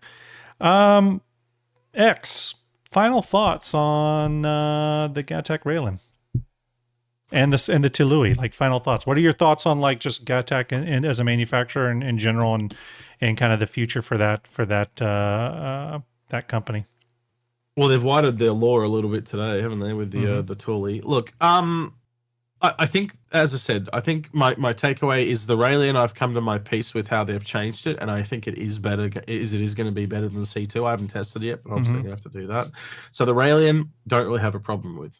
I think the Tyilui, I think it is a ship that is going to be very popular for the now. In fact, I almost think it's going to be more popular than the Railen in the sales. Because of the cool factor of all those snubs and the little hangar bay in the back. It's something that people have been asking for. You know, essentially that mothership we described all those years ago when the Fury first kind of came out. Yeah. And they've clearly seen that we are right and there is a need for something like that. But again, my question comes back to not the ship itself, but what is the role of snubs? Again, you're making a whole ship around these things that are just not proven yet. And again, until we get that full fleet gameplay coming in, we're not going to be able to answer that question properly. I do think there is a room there for snubs, but again, it's drones that are clearly encroaching on their domain. And if attack drones become a thing, I can't see any reason why anyone would use a snub. Yeah. Again, last kind of little final thought here is they always release worst to best when it comes to ships. So if you imagine they're releasing a snub carrier now, what's going to happen when they release the drone swarm ship? Yeah. Yeah. Are you going to upgrade into that? Are they going to make it below? You see what I mean? So my question becomes, remember, we've got other ships to come down the line. And if you were to buy it, I'm not going to stop you, obviously. But my question is, I think it's the first of the worst is the way I'd kind of put it. I think we're going to get a lot better coming, personally. But yeah, I'd agree with that. I mean, like I think I would sum up my thoughts on the Gattac ships. I am excited about them. I think CIG is taking. I do think they're taking Gattac in a really cool and interesting way. I mean, no huge surprises with the Railen, like I said on the stream before, but I'm excited to see where they go forward with this manufacturer and just alien manufacturers in general that are non-combat roles. Are really excited to see. So hopefully we'll see more of that, not only in regards to Gattac, but other manufacturers as well. The BMM is one obviously that we know about that is not combat, although it does have a pretty big armament on it, but it's not combat focused. The Railen was the other one. We don't have any other alien ships in the backlog that are, not combat. So we really are missing a lot of that, and hopefully CIG wants to fill that out sooner rather than later. So they said there was alien ships coming this year that were industrial. I do not see. One's a carrier, one's a cargo ship, so neither of those fall under the industrial tag via their own website. You go on the own website, you can put cargo ships under transportation. You would clearly put this as a snub carrier or a carrier, so a light carrier. Neither of those fit under industry. So my question is there another alien ship coming this year that falls under industrial? And the only one that I can think of that is now potentially on the cards is the snub itself. Well, and as I mentioned earlier, and on previous streams, I know you've mentioned it too, we did get entity callouts in the game files for salvage tractor beam hardpoints for the Railen. Again, huge caveat, that does not mean a salvage variant's coming. We've had entity strings in the client before that were completely wrong, but I'm just saying at least it shows a level of thinking there. And what it may show is that CIG is thinking or exploring places to take the Railen hull, in the future. So we'll just have to see, though. We'll have to see. I 100% agree with that. Yeah. Cool. Execute. Where can people find? First off, I appreciate you joining me tonight. It's always fun to talk ships with you. Where can people find you and all that good stuff? When's your next stream? Just in front of us on Twitch or YouTube. Next stream, what day is it today? Thursday. It'll be Saturday for me, Friday for you. So yeah. What are you guys talking about? I'm guessing. Probably the Yeah. Railen and the Tyilui. Yeah. Yeah. I figured, As long but as I didn't want to Hagrid's- assume. I didn't want to assume. Yeah. Well, you'll probably jump by too, knowing you. Yeah, But I probably as long as Hagrid's feeling better, yeah, I might have to get him to step in for me. You might have to come join me. I will check take with my boss and make sure that I'm free. Yeah. Yeah, take over for the I old don't, man. 'cause I he- don't think- know if I am. She may have earmarked me for something. I don't know. Yeah. We'll see. Cool. I know Art may be still listening. Art, sorry you couldn't be here tonight, buddy, but I hope you're doing well. Again, everyone, big announcements next week. Stuff I'm really excited for, and some new initiatives. That's all I'm going to say, but more coming on that. Obviously, an exciting week if you're an Alien ship fan. I think it's our first Alien week where we actually got new ships to buy and fly. So that's exciting, and we trudge forward into July and August. With even more stuff coming. Will it be the Basher? Will it be the Stingray? Who knows what we're getting? Will we start to get sneak peeks a little bit on the Galaxy, which we haven't seen any sneak peek visuals for? Again, still a lot of stuff coming throughout the remainder of this year. I know I'm excited. I know X, you're probably excited for what's possibly coming down the pipe. So going to send you all off. Going to raid someone and pay back a little bit of raid they sent me not too long ago. Going to send you all over to Yo-Yo Meg. Make sure you give her some StarJump love. Wanted to repay the favor. Hope she's doing well. Everyone, have a great rest of your week. Appreciate you. Thanks for the follows. Thanks for the support. You're all amazing. Thank you, Loken, for the raid as well. Take it easy.